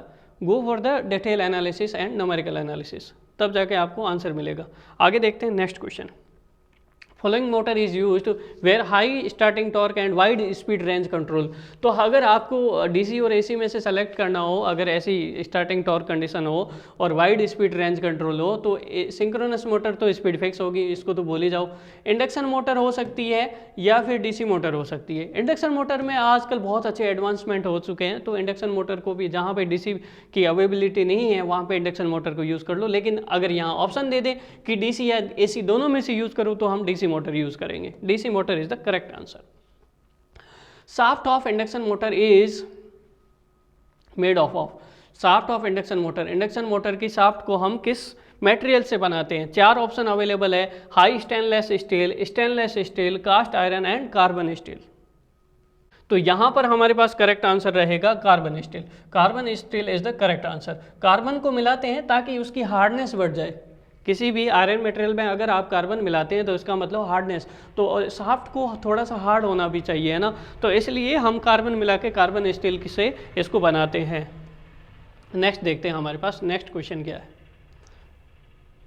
देखो ऐसे क्वेश्चन होते हैं ना, उसमें थोड़ा सा कॉमन सेंस यूज़ होना चाहिए। इलेक्ट्रिकल इंजीनियरिंग मटेरियल के जो आपके मटेरियल के पॉइंट्स होते हैं वो आप थोड़ा सा क्लियर रखें, तो उनको कहीं पर भी यूज़ करो। कार्बन स्टील मतलब स्टील में कार्बन मिला दिया, तो उससे क्या फ़ायदा होगा, थोड़ा सा सोचिए, फिर आपको ऑप्शन ज़रूर मिल जाएगा। ऐसा नहीं कि हर एक पॉइंट आपको याद हो, ऐसा नहीं होता है एग्जाम में, लेकिन आप कॉमन सेंस यूज़ कर सकते हो कि कार्बन मिला दें तो क्या फ़र्क पड़ेगा, या फिर कुछ और मिला दें तो क्या फ़र्क पड़ेगा, इससे एक्सेट्रा। तो यहाँ पर देखते हैं next question. Which point of root locus specify the meeting or collision of two poles? दो पोल्स की मीटिंग और कोलिजन को कौन शो करता है? जैसे मान लीजिए दो पोल है आपके पास, यहाँ पर एक पोल यहाँ पर है, एक पोल यहाँ पर है। जब ये दोनों मिलते हैं तो उस पॉइंट को हम क्या बोलते हैं? ब्रेक अवे पॉइंट बोलते हैं। दो पोल अगर मिलते हैं तो वहाँ पर ब्रेक अवे पॉइंट होता है, और दो जीरोज अगर कहीं रियल एक्सिस में मिल रहे हैं वहाँ पर हम उसको क्या बोलते हैं? ब्रेक इन पॉइंट बोलते हैं। तो हमारे पास ये किससे रिलेटेड है? ब्रेक अवे पॉइंट से, ठीक है, ये हमारे पास रहेगा करेक्ट आंसर। आगे देखते हैं next question. With negative feedback in a close loop system the system sensitivity to parameter variations. हम क्या चाहते हैं? हम चाहते हैं कि हमारे पास ये ध्यान रखिए कि सिस्टम सेंसिटिविटी होना चाहिए कि नहीं होना चाहिए, ये डिपेंड करता है। पैरामीटर वेरी हो और सिस्टम सेंसिटिव हो, ये कंट्रोल सिस्टम में रिक्वायरमेंट है या नहीं है, ये डिपेंड करता है हमारे पास।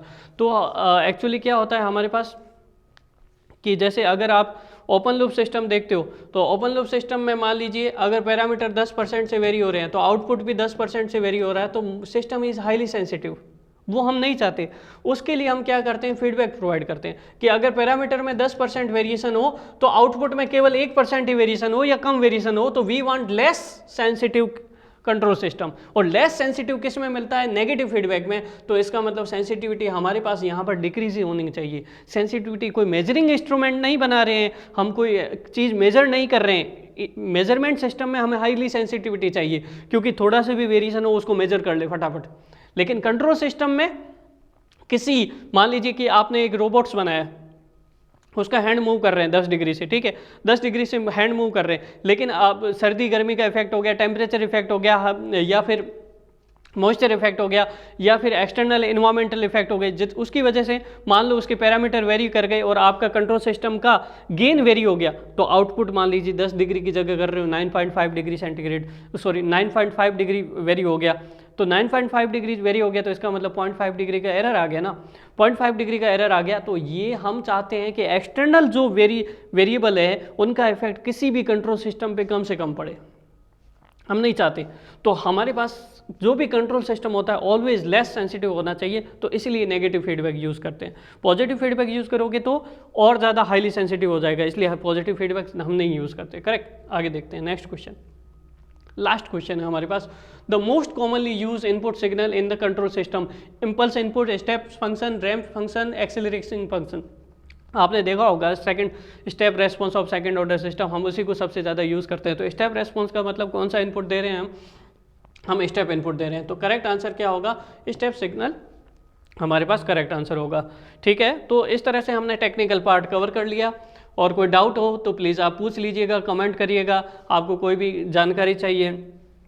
और डिटेल से इसके बारे में हमने एनालिसिस कर लिया। अगर कोई पॉइंट छूट गया है तो और भी आप जानकारी ज़्यादा चाहते हो तो आप पूछ सकते हो मैसेज कमेंट करके।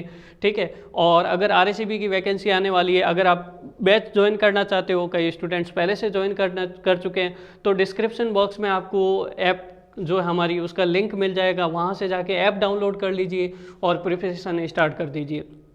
RSCB का बैच पहले से हम स्टार्ट कर चुके हैं, जल्दी इसकी वैकेंसी आने वाली है, बहुत ही अच्छी वैकेंसी है सारे इलेक्ट्रिकल इंजीनियरिंग स्टूडेंट्स के लिए। और सो ऑल द बेस्ट, और कोई भी प्रॉब्लम हो डाउट हो तो आप प्लीज़ पूछ लीजिएगा। Thank you so much.